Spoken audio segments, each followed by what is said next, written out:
Merci beaucoup d'être présent ici et en ligne. On remercie directement David Dufresne pour la retransmission sur Au Poste. Très rapidement, donc je suis Jérémy Sipielewski, je suis le secrétaire général adjoint de l'association Un bout des médias. Un bout des médias qui a été fondé par Julia Cagé, qui lutte pour l'indépendance des médias et pour aussi les médias indépendants, deux choses dont on pourra parler aussi pendant cette table ronde et tout au long de cette semaine. Tout au long de cette semaine se déroule l'université de printemps. On avait fait l'université d'automne, on va changer de saison à chaque fois, tous les ans, pour pouvoir proposer en fait une série d'événements, de tables rondes, d'ateliers. Adélaïde, qui est à côté de moi, vous parlera des événements qui auront lieu tout au long de la semaine. C'est des événements qui sont super les uns les autres, donc vous verrez à la présentation. Mais je vous invite à pouvoir prendre votre billet. On est très heureux d'accueillir cette table ronde qui sera animée par Marine Doux, qui a un studio qui s'appelle Médiane et qui travaille notamment avec les différentes rédactions qui les accompagnent dans leur stratégie de développement, entre autres. Mais je pourrais lui laisser l'expliquer mieux que moi. Un grand merci, j'en profite, en plus c'est en live donc tu pourras prendre le message, pour remercier Adélaïde qui est à côté de moi, qui est volontaire en service civique chez Un bout des médias, qui fait un travail, et on va me dire, c'est juste gentil de le dire, mais non, c'est pas juste gentil de le dire, extraordinaire, qu'on peut déjà applaudir.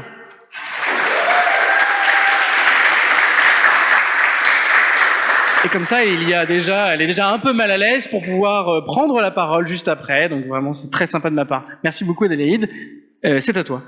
Donc Adélaïde, j'ai déjà été présentée par Jérémy. Je fais partie de l'association et donc j'ai eu le plaisir d'organiser cette université de printemps pour Un bout des médias. Donc ce soir, on ouvre l'université de printemps avec une table ronde sur les journalismes des internets. Donc pour expliquer un peu le choix de cette thématique, je vais commencer par revenir sur le choix du pluriel pour les mots journalisme et internet. Donc il y a des journalismes parce que le web permet aux journalistes d'explorer des nouvelles façons de faire leur métier et de réinventer les codes journalistiques. Donc on pourra en parler ce soir avec nos invités. Il y a aussi des internets parce qu'aujourd'hui la promesse d'un internet unique et horizontal dans lequel nous serions tous et toutes égales et égaux, ça paraît un peu éloigné de la réalité. Particulièrement dans un contexte de broligarchie, et je reprends là le terme de la québécoise Martine Delvaux, donc c'est-à-dire un petit groupe d'hommes qui gravitent dans les mêmes cercles des bros ou des frères, pour traduire littéralement, qui détiennent le pouvoir. Cette broligarchie, elle a entre ses mains des médiums aussi puissants que les réseaux sociaux, par lesquels on passe beaucoup pour s'informer. C'est également en ligne ce soir que cet événement se tient. On nous regarde depuis le live Au Poste et on remercie de nouveau David Dufresne pour ça. Internet, c'est un espace vaste, mais il est aussi fragmenté par région du monde, par plateforme et par algorithme, ce qui produit de l'instabilité. Pour y exister durablement, et nos chers invités nous l'expliqueront, quand on a un média indépendant, c'est nécessaire d'y développer des stratégies, notamment d'un point de vue économique. Les journalismes des internets, c'est donc l'articulation entre ces nouvelles pratiques et leur existence dans un espace complexe. On a la chance, pour explorer ce soir cette thématique, d'être avec Léa Chamboncel, David Dufresne, Lou Espargélière et Marine Doux pour la modération de la table. Je tiens évidemment tous les quatre à vous remercier d'être avec nous ce soir et d'ouvrir l'université de printemps. Et je remercie évidemment aussi le public qui est là ce soir avec nous à Césure et celles et ceux qui sont en ligne. Vous pouvez nous retrouver tous les soirs jusqu'à dimanche, enfin tous les jours jusqu'à dimanche, dans divers lieux à Paris. On est aussi 2 autres fois à Césure. Jeudi soir, on a une table ronde sur la réforme de l'audiovisuel public, un sujet plus que d'actualité.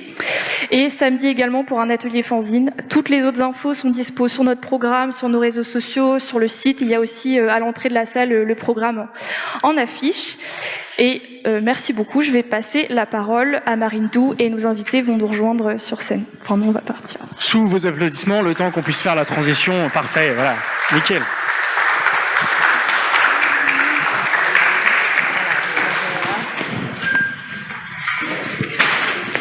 Super. Elle est belle, hein? Ouais, je me disais que c'était important. Je sais pas quel est le plan de table. Ça, tu peux écouter ton à gauche. Allez, ça me va. Toujours à gauche. Bonjour à toutes et tous. Un grand merci à Un bout des médias d'organiser cet événement et cette série d'événements, même cette semaine. C'est essentiel d'avoir ces temps-là, en fait, ensemble, en présentiel, mais aussi en ligne. Grâce à David ce soir. Je suis très heureuse d'être avec vous, tout simplement parce que je pense qu'on est dans un moment assez particulier, d'un point de vue politique, d'un point de vue économique. Je pense que je vais pas vous convaincre ici de l'importance de l'indépendance des médias, mais on va clairement pouvoir en parler ce soir. Donc comme Adélaïde vous le disait, moi j'ai lancé il y a 5 ans un média, un studio et un réseau qui s'appelle Médiane, avec une équipe désormais de 15 personnes. On travaille avec des médias indépendants, mais également avec des médias traditionnels, et on cherche à renforcer ce journalisme indépendant. La particularité ce soir, c'est que je suis beaucoup le travail de mes trois invités, donc j'ai beaucoup de plaisir à les avoir. À ma gauche, donc nous avons Léa Chamboncel qui a créé Popol Média, qui est un média féministe, il y a moins de 5 ans. Vous allez voir en fait la particularité de nos 3 invités, c'est que non seulement ils sont journalistes, indice 1, mais il y a indice 2 que j'ai remarqué en préparant la table, c'est que c'est 3 médias qui sont lancés finalement il y a moins de 5 ans. C'est particulier et c'est intéressant. Ils faisaient toutes et tous déjà beaucoup de choses avant. Ils auront peut-être l'occasion d'y revenir. Mais c'est un élément important à avoir en tête, notamment dans notre façon de changer les formats, de changer la façon dont on fait du journalisme. Juste à côté de moi, nous avons Lou Espargilière qui a créé Vert, qui est un média sur l'écologie, également qui vient de fêter ses 5 ans. La particularité, c'est que je travaille également avec Lou, donc en toute transparence, vous pouvez avoir ces informations et ces détails sur notre site. Et David Dufresne, qui a également donc créé un projet qui s'appelle Opos, que je pense que la plupart d'entre vous ici connaissent également, mais notamment pour les personnes qui nous suivent en ligne. Donc un grand merci à vous. Je vais bien sûr vous laisser l'occasion de rentrer un petit peu plus dans les détails de vos biographies et références, je vous en prie. Mais j'avais envie de lancer cette table. On va avoir un temps pour les questions et les réponses à la fin, donc n'hésitez pas à les noter. On pourra en parler ensemble. On va s'intéresser à 3 sujets aujourd'hui à travers cette thématique. Le premier sujet qu'on va aborder, c'est pourquoi en fait nos 3 invités ont lancé ces médias, ont lancé ces formats, pourquoi ils l'ont fait. On va parler du lien avec l'audience, parce que vous allez voir qu'en termes de modèle éditorial et économique, ils ont tous les 3 réussi à créer des formats passionnants, innovants, qui changent réellement la façon dont on fait l'information, mais également la façon dont on se pense en société. Et le dernier point sera la question de l'indépendance éditoriale, l'indépendance économique, mais aussi l'indépendance technique par rapport aux plateformes, parce qu'il ne suffit pas d'être financé par les publics pour être indépendant. Ça pose beaucoup de questions en matière de stabilité, de précarité, et on reviendra également là-dessus. Donc pour ouvrir cette table ronde avec une immense vaste question, pourquoi vous avez souhaité lancer donc ou le média ou un format en particulier, mais dans vos 3 cas, je pense que vous répondez réellement à un problème. Et j'ai envie de commencer par ma gauche, Léa. C'est toujours bien de commencer à gauche. De toute façon, tu n'avais pas trop le choix. Tu pouvais pas vraiment commencer à droite. Bonsoir à toutes et à tous. Merci beaucoup à Un bout des médias d'organiser cette rencontre et cette université de printemps. Il y a plus de saison, mais bon, quand même. Hein. Printemps, c'est important. Très contente de pouvoir partager aussi cette discussion avec vous. Merci Marine pour les modérations et l'animation. Voilà. C'est bon, ça c'est fait. Je dois partir un peu avant, donc les remerciements, tout ça, bref. Pourquoi j'ai fondé Popol? T'as parlé de problèmes, moi j'ai plus envie de parler de besoins. En fait, si j'ai fondé Popol, c'est pour répondre à un besoin que j'avais identifié. En fait, moi auparavant, j'ai toujours gravité dans la sphère politique. Je suis un peu une geek de la politique. C'est un truc assez étrange. Je sais que ça peut surprendre un certain nombre de gens, mais on ne juge pas. Chacun ses kinks. Moi, c'est la Popol. Il se trouve que du coup, je gravitais beaucoup dans le monde politique. J'ai bossé en ambassade, j'ai bossé en cabinet d'affaires publiques, c'est horrible. Mais ça m'a vraiment permis de comprendre un peu l'envers du décor, et je vous avoue, c'est pas jojo. Et du coup, j'avais envie, moi, avec toute cette expérience, de vraiment apporter des clés de compréhension de c'est quoi la politique et pourquoi en fait c'est important que chacune se sente concerné et s'en saisisse dans la mesure du possible dans une démocratie dite représentative. Je m'explique. Bon, vous avez compris que parfois on nous la fait un peu à l'envers, et que c'est d'autant plus facile de nous la faire à l'envers si on n'est pas sensibilisé, si on n'est pas au courant, et si on se mobilise pas. Donc la volonté de Popol, à la base, c'était d'une part de vulgariser la politique pour la rendre plus accessible, et quand je dis vulgariser, c'est vraiment dans le meilleur sens du terme. Moi, j'ai aucun problème avec les choses vulgaires, mais vraiment pour la rendre très accessible et expliquer quelque chose qui, à mon sens, devrait être un acquis, en fait, pour chacun et chacune, pour comprendre un peu comment fonctionnent nos institutions et comment on gravite dans ce monde aujourd'hui. Ce que je constate, c'est qu'il y a beaucoup de gens qui s'intéressent à la politique. On n'arrête pas de dire que les gens s'y intéressent pas, mais c'est faux. C'est juste qu'en fait, plus il y a d'opacité, plus il y a de difficultés à comprendre, et plus ça arrange celles et ceux qui dominent en fait le système actuel. Du coup, il y avait cette première volonté. Et un autre élément qui était assez important pour moi aussi, c'est que, voilà, je suis une femme. Lorsque j'ai débarqué en politique, j'étais une jeune femme d'une classe sociale pas forcément des plus habituelles dans ces milieux-là. Et il y avait un énorme enjeu de légitimité. Je sentais que j'étais vraiment pas à ma place. Et en fait, moi, j'avais besoin et envie de dire aux personnes qui s'intéressent à la politique mais qui n'osent pas, parce que des personnes socialement dominées pour la plupart, qu'on cherche à exclure justement de la prise de décision, mais aussi ne serait-ce que de l'accès à l'information sur ces décisions et comment elles sont prises. J'avais envie de leur dire, en fait, si vous avez toutes et tous le droit d'avoir un avis sur la politique, parce que la politique, c'est ce qui régit vos vies au quotidien. Donc voilà. Peu importe, pas besoin d'avoir fait Sciences Po, je sais qu'on est dans une université ici plus ou moins, donc voilà, mais pas besoin d'avoir été à l'école, en fait, on s'en fout, pas besoin d'avoir quelques backgrounds social, culturel, académique qui soient. Il faut que vous puissiez vous sentir légitime pour faire de la politique votre affaire aussi. Et donc assez naturellement, en fait, je me suis tournée vers un média. Je voulais tester un format. Là, c'était plus pour voir si ça changeait aussi notre rapport à la politique, la façon d'en parler. Donc en fait, j'ai lancé un média en non-mixité choisie, donc qu'avec des femmes et de minorités de genre, et un média participatif. C'est-à-dire que au tout début, Popol, quand j'ai lancé en 2020, c'était juste un podcast, c'était pas encore un média, et je faisais des appels à participation sur les réseaux sociaux, et j'écrivais juste genre, voilà, t'es une meuf, tu veux parler de politique, vas-y, écris-moi. Et je recevais des messages de plein de personnes qui étaient là, ah ok, c'est quoi? Je disais, bah viens, juste samedi matin, on se fait une visio et après je publie un podcast. Ok. Et là, j'ai eu des centaines en fait de personnes qui sont intervenues sur le podcast pour parler de politique, pour parler de sujets assez techniques même parfois, et des personnes qui ne ressemblent pas à celles qu'on voit sur les plateaux de télé habituels, qui prétendent avoir la science infuse en politique et la connaissance absolue. Et ça a été assez magique comme découverte.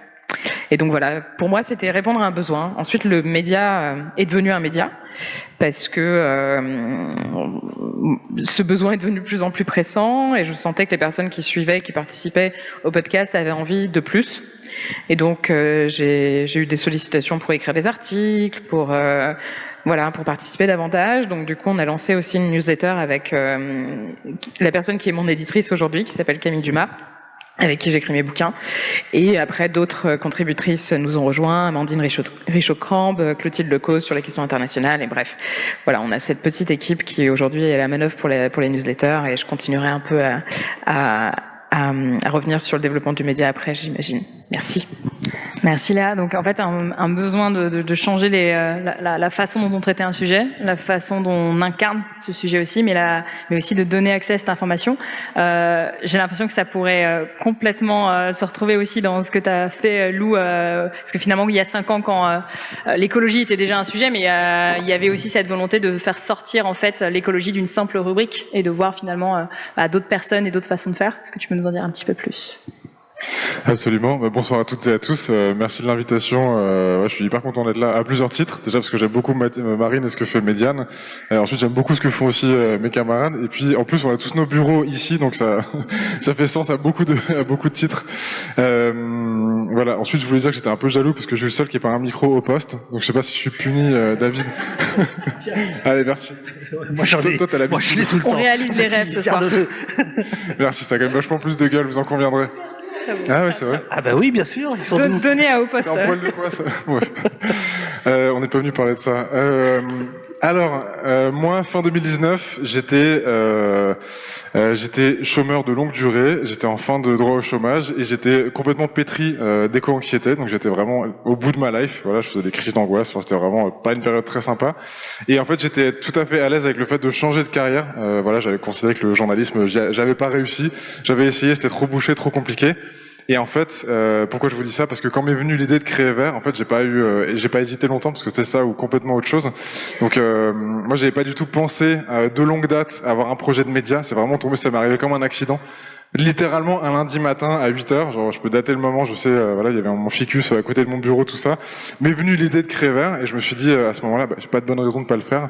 L'idée initiale de Vert, la toute première idée, c'est que moi j'étais journaliste pigiste sur l'écologie et donc tous les matins je lisais beaucoup de journaux différents pour avoir saisi quels avaient été les principaux sujets sur l'écologie. Et à l'époque, en 2019, beaucoup plus qu'aujourd'hui, la presse fonctionnait beaucoup plus en silo autour de l'écologie. Donc voilà, il y a Le Monde qui était beaucoup sur l'actu, je sais pas, scientifique et géopolitique du climat. Je caricature un peu. Hein. Reporter qui à l'époque était beaucoup plus sur les sujets militants autour de l'écologie, etc., etc. Et moi, il me semblait qu'il manquait un média généraliste de l'écologie, c'est-à-dire qui passe toute l'actualité au prisme de l'écologie et qui permettent à des gens qui ont un métier ou une activité en rapport proche ou lointaine avec l'écologie de bien s'informer sur vraiment tous ces sujets-là. Donc à la base, c'était encore une fois une question de besoin et je pense que cette question elle est fondamentale. On crée pas un média pour se faire kiffer ou parce que on a une idée super classe. Je pense que c'est important de se dire qu'on crée un média pour répondre à un besoin. Alors la définition de besoin, elle peut être très très large. Hein. Il peut y avoir des besoins très immédiats. J'ai besoin d'un produit qui réponde à des besoins immédiats. Et il y a des besoins beaucoup plus grands, des besoins démocratiques, des besoins à l'échelle beaucoup plus d'une société. Et je pense qu'avant, on essaie de répondre à ces deux niveaux de besoins. Il y a le besoin individuel immédiat. Donc Vert a été pensé aussi au tout début, c'était une newsletter quotidienne qui se lit en 7 minutes avec des articles courts, des brèves, vraiment quelque chose qui se picore en fait. Et en fait assez rapidement on s'est dit donc très bien, on va parler aux journalistes, on va parler aux gens dans les ONG, aux militants, on va parler aux profs peut-être. Mais en fait, si on fait un vrai travail sur l'écriture, sur la pédagogie, on est capable de toucher un public beaucoup plus large. Et en fait, c'est ce qu'on a réussi à faire dès le début. Vers l'idée, c'est que si vous êtes en gros à un niveau lycée, alors c'est pas toujours le cas parce que parfois il y en a aussi parce qu'ils deviennent trop experts de sujets, ils ont un peu du mal à redescendre. C'est un vrai combat quotidien. Mais l'idée, c'est que n'importe qui a aucun bagage militant, aucun bagage culturel, aucun bagage en termes d'études, soit capable de comprendre toutes les infos qu'il y a dans Vert. Et ça, on le décline maintenant sur d'autres supports. On a notamment un site web d'actualité. On creuse beaucoup plus certains sujets. Et sur Instagram, on fait quelque chose de beaucoup plus grand public avec des formats qui suivent les codes des réseaux sociaux, des vidéos un peu virales, des trucs qui sont un peu à 80% une blague et à 20% de l'info. On a vraiment essayé de manier beaucoup de formats différents pour toucher des publics de plus en plus larges. Et donc pourquoi ça c'est important? C'est pas juste pour se faire connaître, c'est parce qu'on considère que une des raisons pour lesquelles la société s'est pas du tout mise en mouvement au niveau de ce qu'elle devrait faire pour répondre aux crises écologiques, et au sens très large, hein, j'inclus les crises sociales, j'inclus les crises écologiques avec plein de S, c'est parce que les gens globalement ont un niveau de compréhension de ces enjeux qui est très faible, en tout cas qui est pas du tout au niveau de ce qu'ils devraient. Et donc on fait le pari que si les gens avaient accès à un certain niveau d'information supplémentaire, peut-être qu'ils pourraient en tout cas se mettre en mouvement. En gros, si on comprend pas le problème, on va pas s'en sortir, on va pas trouver la solution, quoi. Donc voilà comment on essaie de répondre à ces deux niveaux de besoin. Et voilà pourquoi on est né et pourquoi aujourd'hui on a partiellement trouvé notre public en tout cas. Merci Lou. Faudra que tu nous notes la date donc de ce lundi 8h. Faut sortir la date et faire un anniversaire. Je pense qu'il y a quelque chose. David, de ton côté, tu es aussi journaliste, réalisateur. Au Poste, je pense que c'est un des médias. C'est pas un concours du plus participatif, mais très participatif. J'ai essayé de regarder le nombre de lives d'émissions que tu faisais au quotidien et je me suis demandé, mais est-ce que cet homme dort parfois? Donc c'est peut-être la question qu'on va se poser également ce soir. Qu'est-ce qui t'a donné envie de lancer Au Poste? T'as déjà contribué à d'autres médias dans ta carrière. Quelle a été ta démarche derrière Au Poste? Merci beaucoup. Merci à tous d'être ici et un grand bravo à Adélaïde, effectivement, qui a été extraordinaire pour la préparation de tout ça. Alors donc je suis à ton extrême gauche. Le placement s'est fait naturellement. Voilà. Mais c'est pas pour me déplaire. Alors. Tu vas quand même pas dire que je suis une sauce d'aime. Dans ce cas-là, je suis très à droite. Excusez-moi, mais. Bah, vous êtes plus moderne que moi.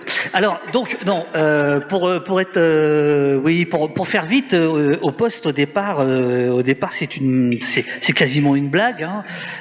C'était il y a maintenant 4 ans et c'était en fait en sortie du deuxième confinement et des débats que j'avais pu animer plus de 300 dans toute la France autour de mon film Un pays qui se tient sage. Et moi j'avais adoré le moment du débat qui était un peu comme on va faire là, j'espère, c'est-à-dire dans des salles là on est dans un amphi, mais dans des salles de cinéma.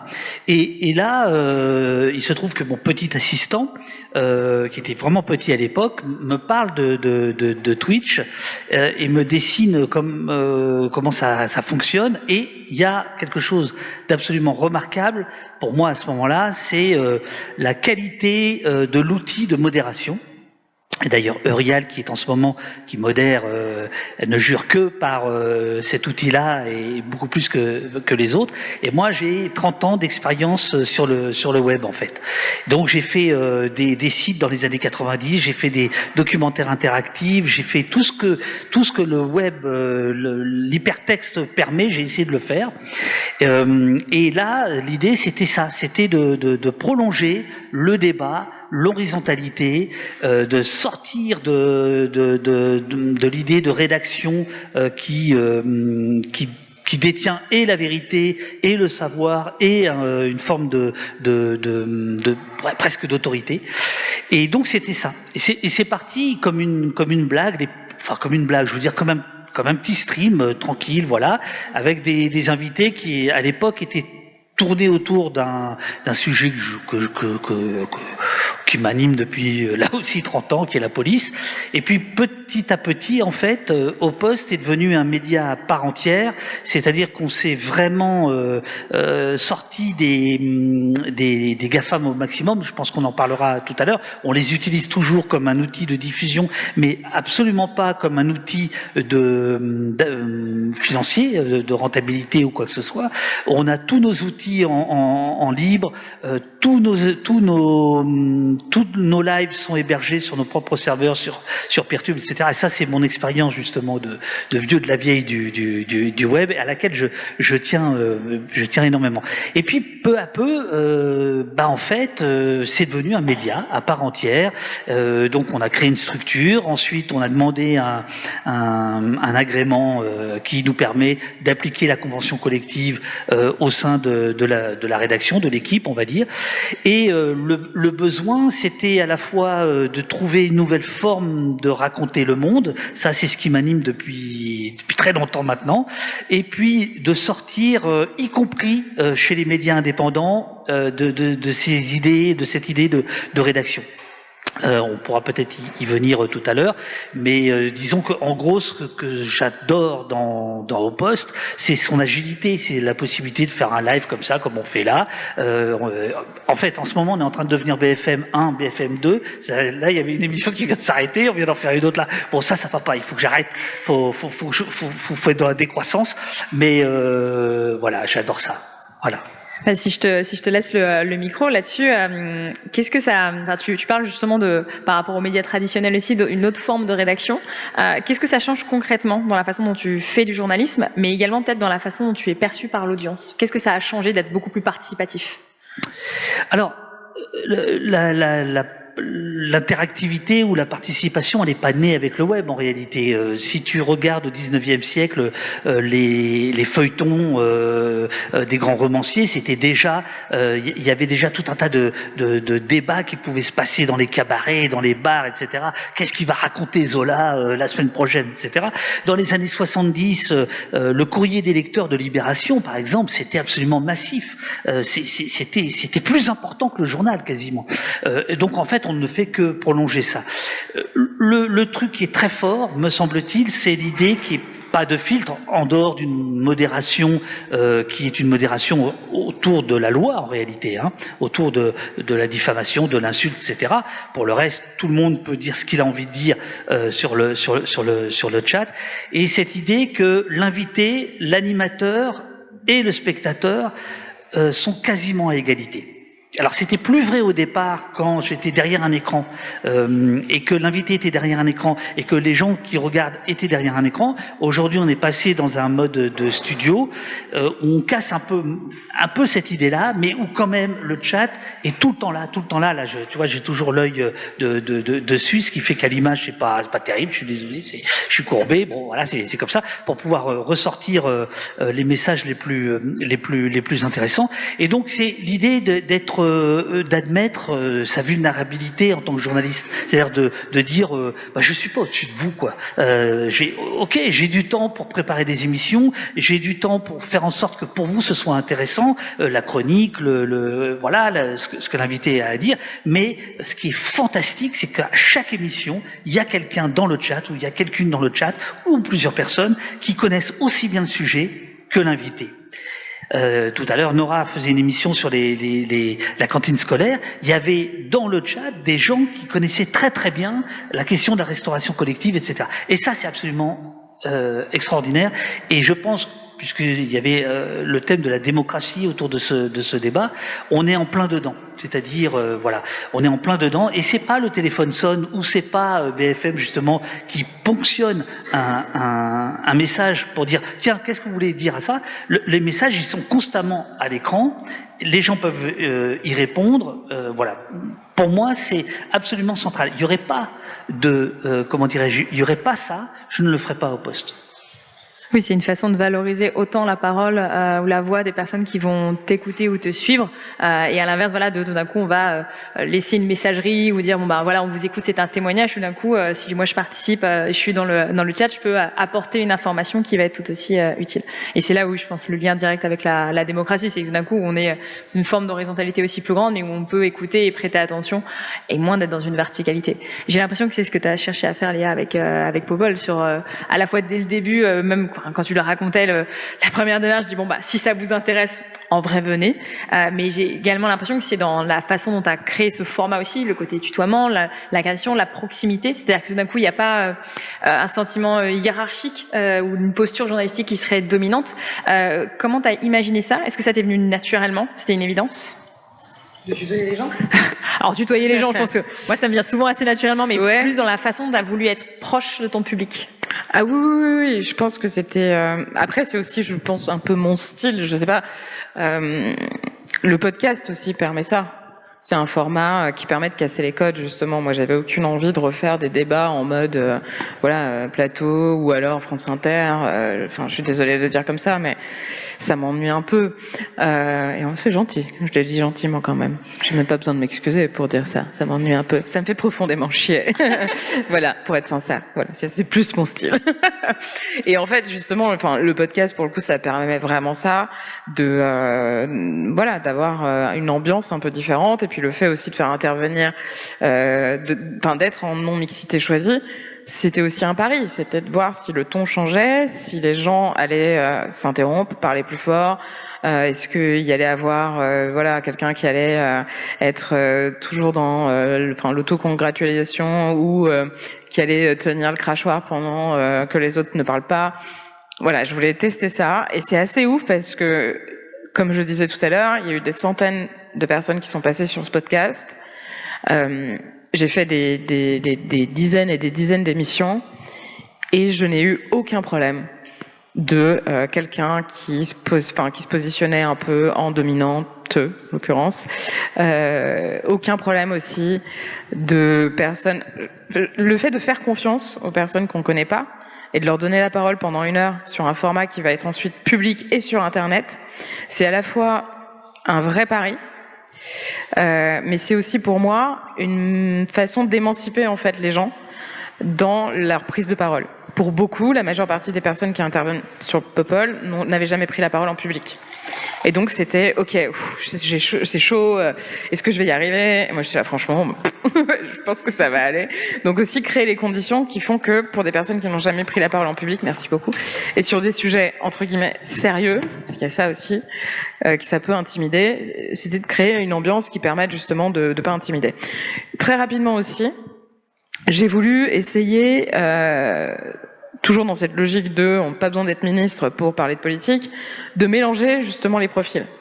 Donc je me suis retrouvée avec parfois des podcasts, à chaque fois c'est 3 intervenantes, avec une ancienne ministre, une députée et ou une députée, une meuf qui bosse pas, une étudiante, enfin bref, j'ai des profils qui sont archi différents et dans toute la France. Ça c'est aussi très important de le souligner parce que comme j'enregistre en ligne, pour les podcasts pour les premiers podcasts en tout cas, c'était dans toute la France.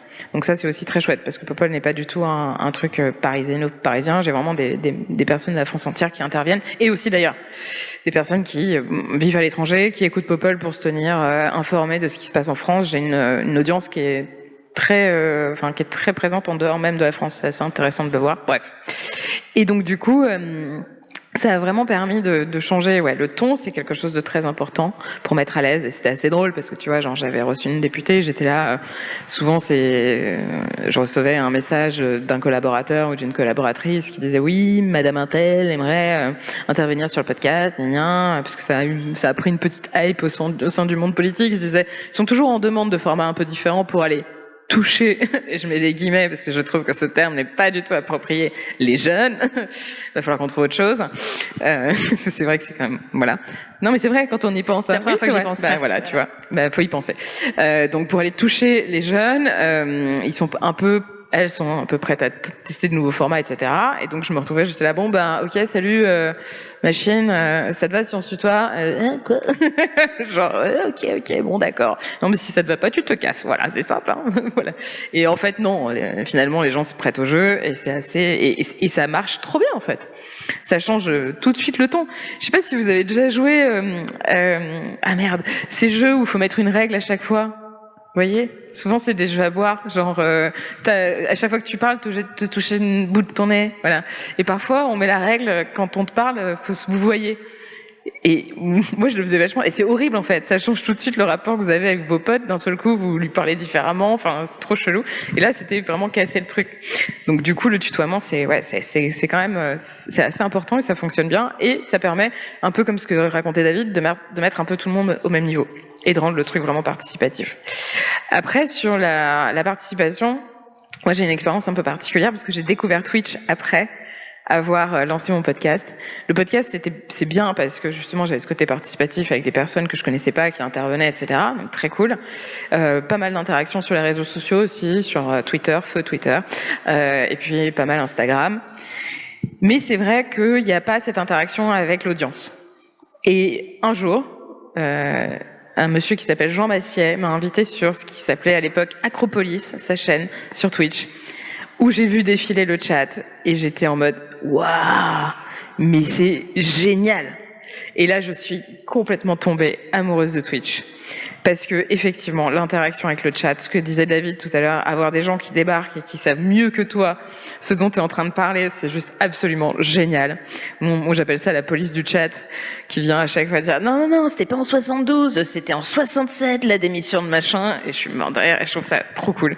Et bref, c'est vrai que c'est vraiment, c'est un format que je voulais juste en parler parce que c'est vraiment un format assez magique. Et, en termes de participation, c'est très très chouette. Oui, donc il y a à la fois le côté le choix de l'outil, le choix du ton, de l'incarnation, et ça permet en fait une information qui est aussi plus fiable, qui est peut-être plus inclusive aussi. Lou, je me tourne vers toi parce que j'ai l'impression que ce qu'il y a aussi d'envers, c'est au-delà du côté format newsletter ou vidéo, il y a aussi ce côté humour où vous n'allez pas forcément même avoir les mêmes types de... Excuse-moi, c'était en 2015. Dis le chat. Merci au chat d'avoir vérifié, d'avoir fact-checké les. Ouais. Heureusement elles sont là. Mais là-dessus, Lou, j'ai l'impression qu'il y a, voilà, vous touchez deux types de publics, même parfois, les gens qui vont au début être sur Instagram et qui après peut-être vont vous lire en newsletter. Comment vous avez, enfin, pourquoi est-ce que c'était juste vous aimiez l'humour et vous trouvez ça cool, ou au contraire, est-ce que ça vous permet aussi d'aller chercher peut-être d'autres personnes? Tu parlais d'éco-anxiété tout à l'heure. Est-ce que ça a été une des façons de répondre à ça et de faire une information différente aussi? Alors peut-être que c'est parce que je suis un petit rigolo. Non mais en gros, c'est peut-être ça. En fait, c'est marrant parce que j'ai découvert après avoir lancé Vert que j'avais repris pas mal de recettes du Canard enchaîné. Le Canard enchaîné, en fait, c'est quand même un journal qui raconte que des horreurs. Vraiment, il y a pas une nouvelle positive dans le Canard enchaîné. Mais comme c'est bien écrit, qu'il y a des jeux de mots, qu'il y a du dessin de presse, il y a de l'humour, il y a même des contrepétries. J'étais trop fan de contrepétries quand j'étais ado. Loisir un peu nerd, mais voilà, ça peut toujours autant rire. Et ben en fait, on y revient. C'est-à-dire que c'est des faits qui sont très amers, mais qui sont vraiment adoucis par le sucre de l'humour d'une certaine manière. Et en fait, dès le début, moi j'aime beaucoup les jeux de mots. Il se trouve que je suis un peu sourdingue en plus, donc quand les gens me disent des trucs, j'entends souvent 2-3 versions de ce qu'ils sont en train de dire. Et donc pour les contrepétries ou les jeux de mots, c'est très très pratique. Et donc dans tous les newsletters de Vert, l'intitulé du mail, c'est un jeu de mots. Il y en a au début de tous les articles. Et en fait, ça fait que on a envie de comprendre de quoi il s'agit, pourquoi il y a ce jeu de mots. C'est un peu étonnant. Et après sur Instagram, on a décliné ça plein d'autres manières. On a notamment Gaëtan Gabriel, qui est notre influenceur maison. Donc je connais pas trop, ça se faisait sûrement, mais je connaissais pas, j'ai pas d'autres exemples de médias qui ont embauché un influenceur pour faire pour mettre en scène d'une certaine manière leur contenu. Mais Gaëtan, il est hyper drôle, il a vraiment un humour très comique de geste, c'est très sketch quoi. Et donc sur les réseaux sociaux, ça marche extrêmement bien. Et donc ça permet déjà aussi de faire en sorte que les gens ne fuient pas l'information parce qu'elle est trop anxiogène. C'est-à-dire qu'on est très clair sur la gravité de la crise. On n'est pas du tout en train d'édulcorer justement, pour reprendre cette métaphore très bizarre du sucre. Et ouais, je ça bien comme ça. Voilà, on met pas de l'aspartame sur les faits, mais donc on du sirop d'agave, ouais, tout un paquet. C'est-à-dire que voilà, on va pas éviter des informations parce qu'elles sont anxiogènes. On va pas essayer de diminuer la gravité de certaines choses. En revanche, c'est la façon dont on présente les choses qui est agréable, qui est drôle et qui fait qu'on se coupe pas de l'information. Et moi, si vous me donnez un média où il y a que des informations cataclysmiques en permanence, comme n'importe quelle personne sensée, je vais arrêter de consommer ce média. C'est-à-dire que c'est trop désagréable, ça fait trop mal, quoi. Et donc il y a l'humour, mais il y a aussi le fait de montrer quelles sont les vraies bonnes solutions, les vrais leviers d'action à toutes les échelles. Et ça vraiment, ça a été objectivé par pas mal d'études qui sont faites quand même sur le sujet depuis un moment. Les gens vont avoir beaucoup moins tendance à se couper de l'information si elle est pas que anxiogène et si on est capable de montrer des vraies solutions. Et donc là encore, il faut bien se garder de trouver les fausses bonnes nouvelles en essayant de tordre un peu le réel pour que ça fasse cool. Les petites initiatives qui sont parfaitement anecdotiques. Voilà, il y a des médias qui sont très friands de ça, y compris des journalistes de bonne volonté qui cherchent désespérément un truc positif à raconter. En fait, le fait d'être capable de montrer aux gens ce qu'ils sont capables de faire à l'échelle individuelle, c'est-à-dire dans leur vie quotidienne, mais aussi à une échelle collective, voire à l'échelle de la société ou l'échelle politique, c'est quelque chose qui fait que les gens sont OK avec le fait de continuer à s'informer et ensuite sont ensuite des meilleurs citoyens, quoi. C'est-à-dire que l'information, elle leur sert vraiment à faire des choix plus éclairés dans leur vie d'individu et de citoyen. Donc ouais, voilà pourquoi on fait de l'humour et pas que. Je vous invite à vous inscrire au newsletter de Vert juste pour checker les jeux de mots. Je sais pas si vous passez énormément de temps à faire ça, mais c'est toujours mon interrogation là-dessus. Est-ce qu'il y a, je sais pas, vous notez quelque part le nombre de blagues où vous avez une réserve ou c'est juste une intelligence artificielle qui fait ça? Enfin. Tu veux que je te réponde? Maintenant, oui. Bon, alors, il fut un temps, c'est moi qui écrivais tous les contenus, donc c'est pas compliqué. En gros, de 11h30, quand j'ai fini d'écrire, à 11h55, je m'arrachais le cerveau. Maintenant, on est une équipe de 12, donc c'est un vrai travail collectif. Donc il y a un moment où la rédac s'arrête, on pose des stylos et on fait alors c'est quoi le jeu de mots de cette édition et en fait c'est devenu un vrai savoir-faire, c'est-à-dire que c'est une vraie compétence qui peut être valorisable sur un CV. Mais en gros j'ai notamment Anne-Claire Poiré qui est une de nos premières journalistes, qui était une pigiste spécialiste de l'énergie, qui a un journalisme de prime abord assez austère. Elle aime trop les sujets institutionnels, les trucs avec des tonnes de CO2, des kilowatts et tout. Et elle était nulle en jeu de mots, vraiment. Elle n'arrivait pas à avoir le recul nécessaire qu'il fallait. Et franchement, au bout de 2 ans, elle faisait, tu vois, presque les meilleurs jeux de mots de l'équipe, quoi. Et donc voilà, Vert, c'est un peu une école aussi pour le journalisme, mais aussi pour les jeux de mots, quoi. Sans transition, David. Non, mais moi je suis pas drôle. Pas de jeu de mots chez Poste. Non, zéro. Bon, on va devoir arrêter cette table ronde, je pense. On refuse l'humour. Et d'ailleurs, nous, on a un mur mitoyen avec eux. Et moi, j'adore quand ils posent leur stylo, quoi. C'est pas la rédac, David, donc il n'y a pas de stylo de ce côté du mur. Je sais. Alors, quand on fait des visios un peu trop fort, il vient, il fait, vous pouvez faire moins de bruit, s'il vous plaît. Non, en fait, je suis un petit peu embarrassé. Moi, je suis un petit peu embarrassé parce qu'évidemment, les jeux de mots de vers sont bons. Mais quand j'ai compris que la référence, suite à une interview que vous aviez donnée à Libé, que c'était le Canard enchaîné, je me suis dit, tiens, c'est quand même curieux d'aller chercher une très très vieille référence comme celle-ci. Parce que pour Lou moi, est très âgé, en fait. pour moi, c'est très vieux, le Canard enchaîné. T'as parlé du 19e siècle, il y a 4 minutes, David. Mais bien sûr.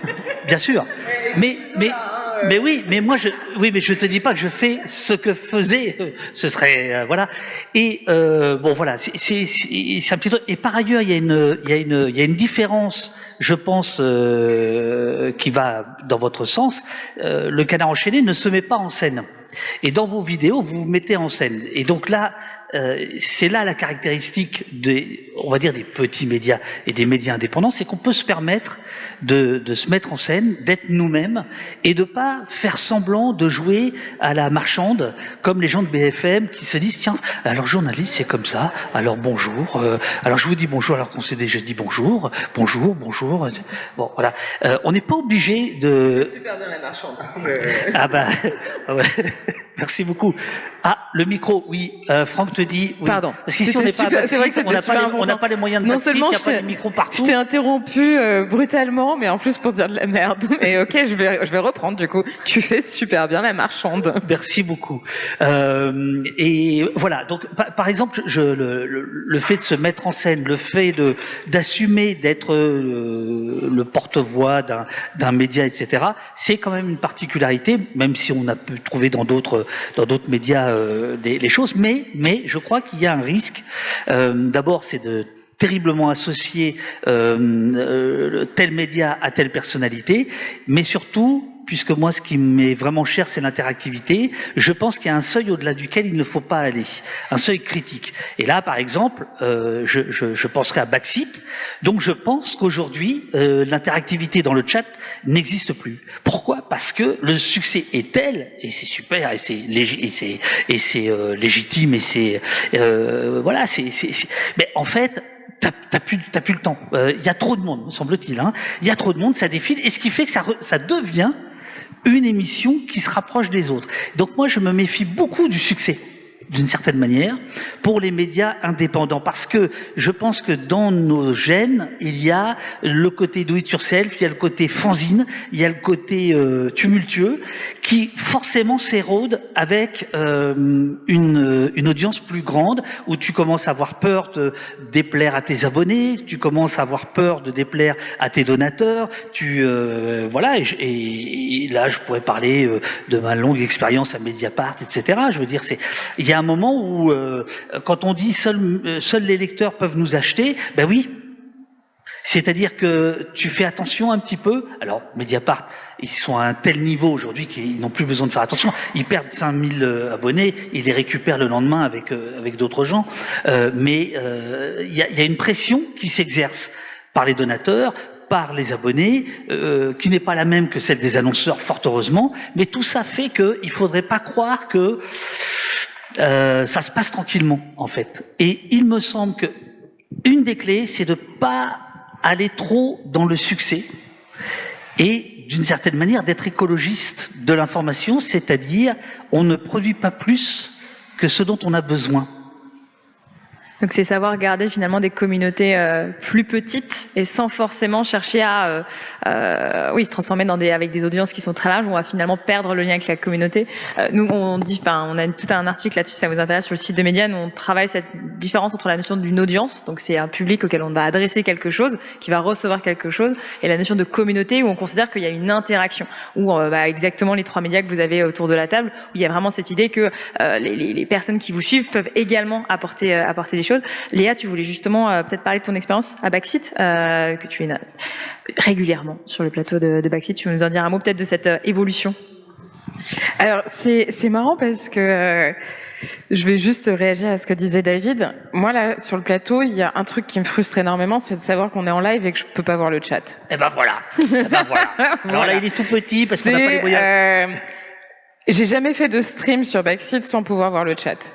Alors c'est vrai qu'il défile, hein. Il défile de ouf. Ça défile. Ça défile de ouf. Mais il est quand même là. Et il est là, c'est une personne en fait, c'est le chat, tu vois. Et moi je le regarde le chat pendant qu'on est en plateau. Et parfois je réagis, tu vois, genre il y a machin qui dit ça. On le fait tous en réalité.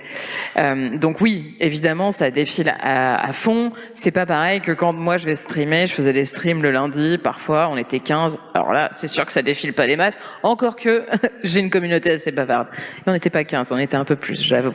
Mais bref, c'est pas du tout la même expérience, effectivement. Donc on n'est pas du tout dans la même interactivité, la même interaction. Néanmoins, je trouve que, en tout cas, au fil des saisons, le chat, on a su le garder et il est là et c'est presque une personne à part entière dans l'émission.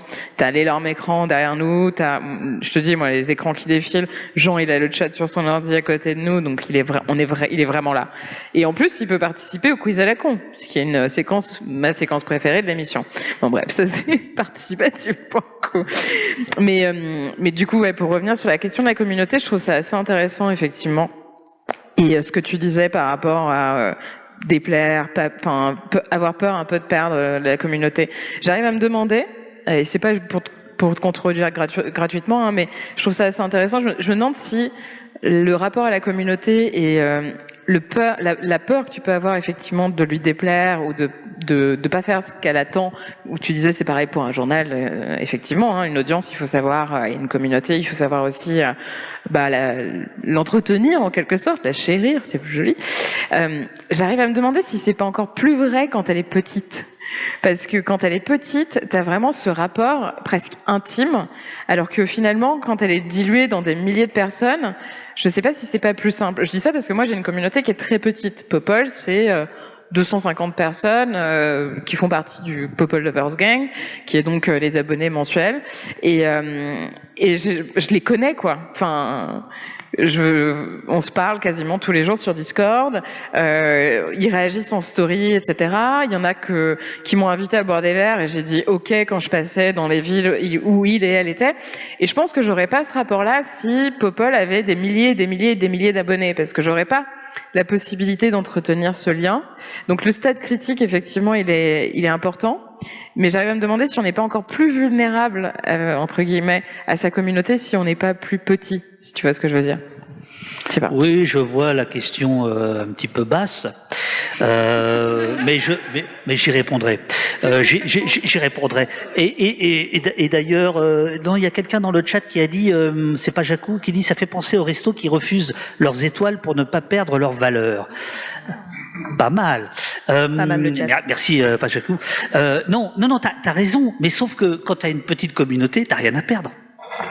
Donc, ta communauté, c'est la seule chose que t'as. Alors, non, après, pour être complet, c'est vrai que on a perdu des gens qui étaient là au tout début, que moi j'adorais par leur participation dans le chat et qui justement, pour plein de raisons tout à fait différentes, sont partis. Et c'est vrai que ça m'a vraiment attristé.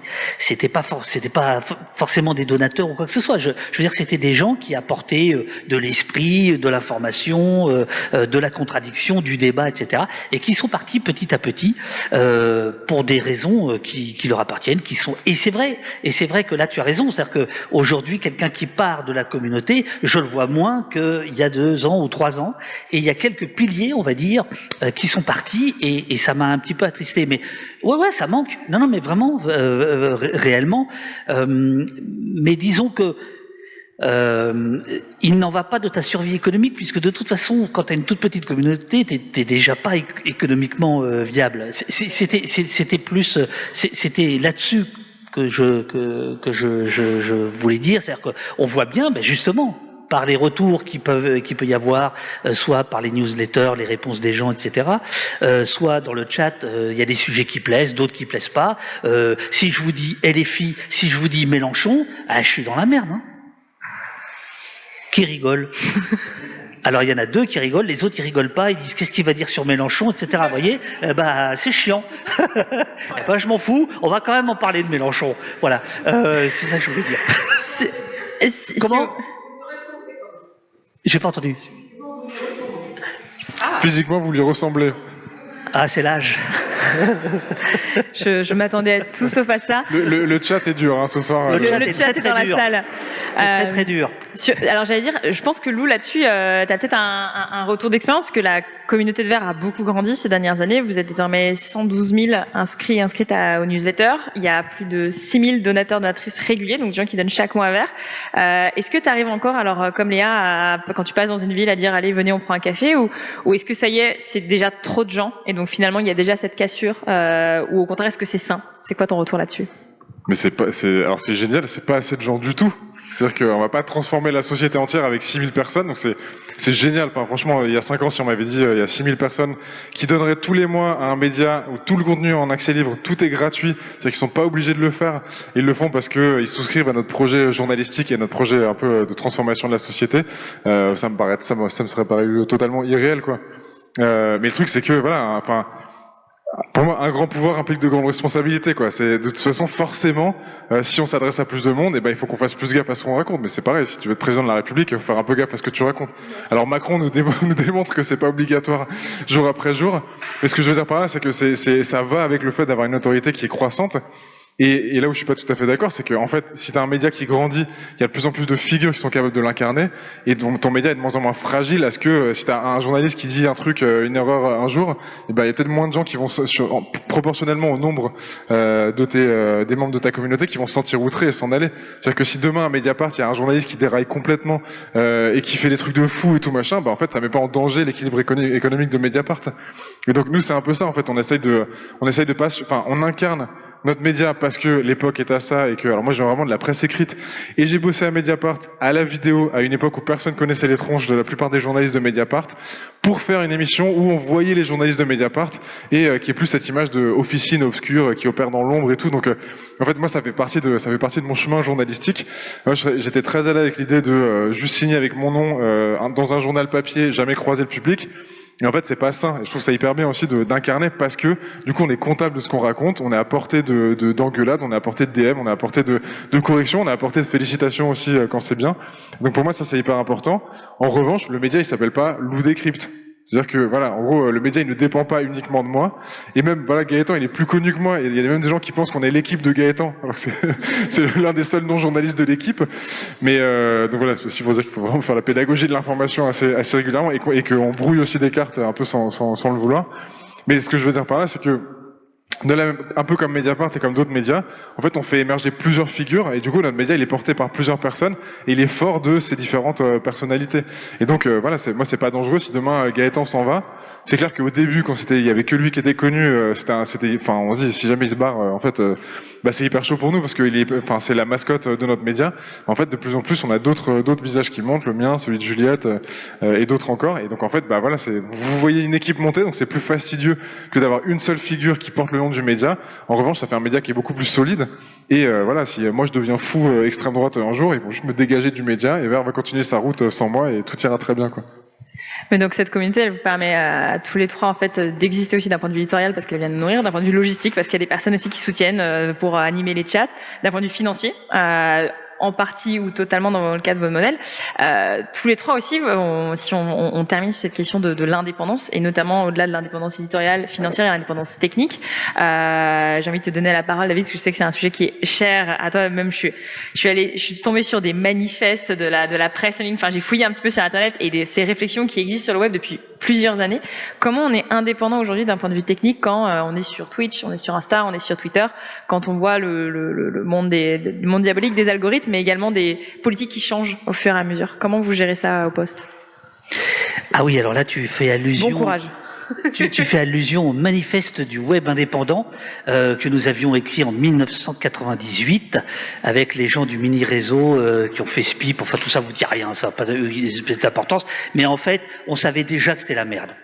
Que Google allait arriver, etc., etc. Bon, en fait, ce qui s'est passé, il y a eu deux effets extrêmement importants. C'est un, les réseaux sociaux, deux, le téléphone. Et ça, c'est plus la génération, le fait de se connecter par son téléphone, et donc les formats que ça engendre, etc. Donc effectivement, la question cruciale, c'est la question du moyen de diffusion. C'est-à-dire que ça ne coûte rien de diffuser, c'est absolument incroyable par rapport à la presse écrite où il fallait aller chez l'imprimeur, puis le distributeur, puis le kiosquier, etc. Là, finalement, à part de la bande passante, le coût de diffusion, il est réduit à quasiment rien par rapport à ce que peut être un journal ou une télévision. On a vu le média qui a été recalé par l'Arcom parce que, en gros, il n'avait pas les millions nécessaires chaque année pour payer l'infrastructure de la TNT. Tout le reste, ça allait, mais il n'avait pas ces millions-là. Donc ça, c'est une censure par l'argent qui est extrêmement claire. Et donc le pendant de ça, c'est qu'en effet, on est complètement tributaire des algorithmes, on est tributaire du bon vouloir du prince. On l'a vu, c'est pas à peine de vous faire un dessin, comment avec Trump, toute la brogarchie s'est mise à côté de lui, quitte à enlever Google, à enlever la journée de la femme, enfin bon, des trucs complètement sidérants de son agenda. Comment ? Je sais pas si on dit la journée de la femme. Non, La journée des droits des femmes. Non, de droits des femmes, mais bon, de toute façon, ça n'existe plus. Donc, non, mais voilà, c'est carrément clair là. Bon, voilà. Google était celui qui disait je ne ferai pas le mal. Hein, ils avaient un code de déontologie, ça. Bon, bref. Donc là, il y a un vrai problème. Et donc nous, très modestement au poste, on est avec les développeurs de Peertube depuis 3 ans. Peertube, c'est une alternative à YouTube. Vous pouvez héberger, faire exactement la même chose que sur YouTube, sauf que c'est sur votre serveur, etc. Et je dois dire que j'étais le seul dans l'équipe à vraiment y croire. On a beaucoup travaillé avec les gens qui s'occupent du chat sur Peertube, etc. Mais je suis obligé de dire, comme dirait l'autre sur BFM, force est de constater que ça marche pas. Voilà. Ah, vous venez pas sur Peertube, ça vous intéresse pas. Bon, voilà. Et donc, si tu veux, si demain, pour des raisons politiques ou autres, YouTube et Twitch arrêtent, nous, on continue. Mais il y aura plus personne pour nous regarder. Mais tous nos outils sont là parce que c'est extrêmement important. Donc, le souci, il est là. Et après, il y a ce que eux savent faire très très bien, c'est jouer avec les algorithmes, jouer avec les codes, tu en parlais, les codes de viralité, des choses comme ça, sur lesquels nous on va pas. Voilà, nous on fait des trucs c'est des émissions de 2 heures, 3 heures, etc., avec des problèmes de son, de trucs de bidule. On n'est pas du tout dans le format court, on n'est pas du tout dans ces choses-là, et ce qui fait qu'on est vraiment désavantagé.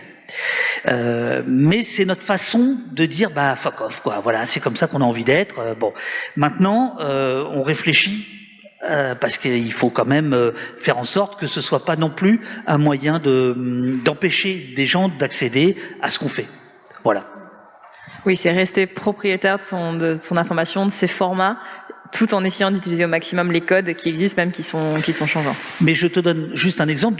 Depuis 3 ans, nous avons demandé aux gens qui regardent au poste de nous faire des dons sur une plateforme qui n'a rien à voir avec Twitch. Le résultat, il est très clair. On est shadowban. Parce que Monsieur Bezos, ses robots, ils ont vu qu'il y avait du monde, mais qu'il n'y avait pas de sub, d'abonnement. Donc ils se disent, bah, ce mec, il me coûte de l'argent, il m'en rapporte pas, donc je vais le shadowban. On le sait. Donc c'est pour ça que on essaie de se battre ailleurs, en allant sur d'autres médias, en faisant des débats comme celui-ci, etc., pour essayer de contourner cette censure qui est une véritable censure économique.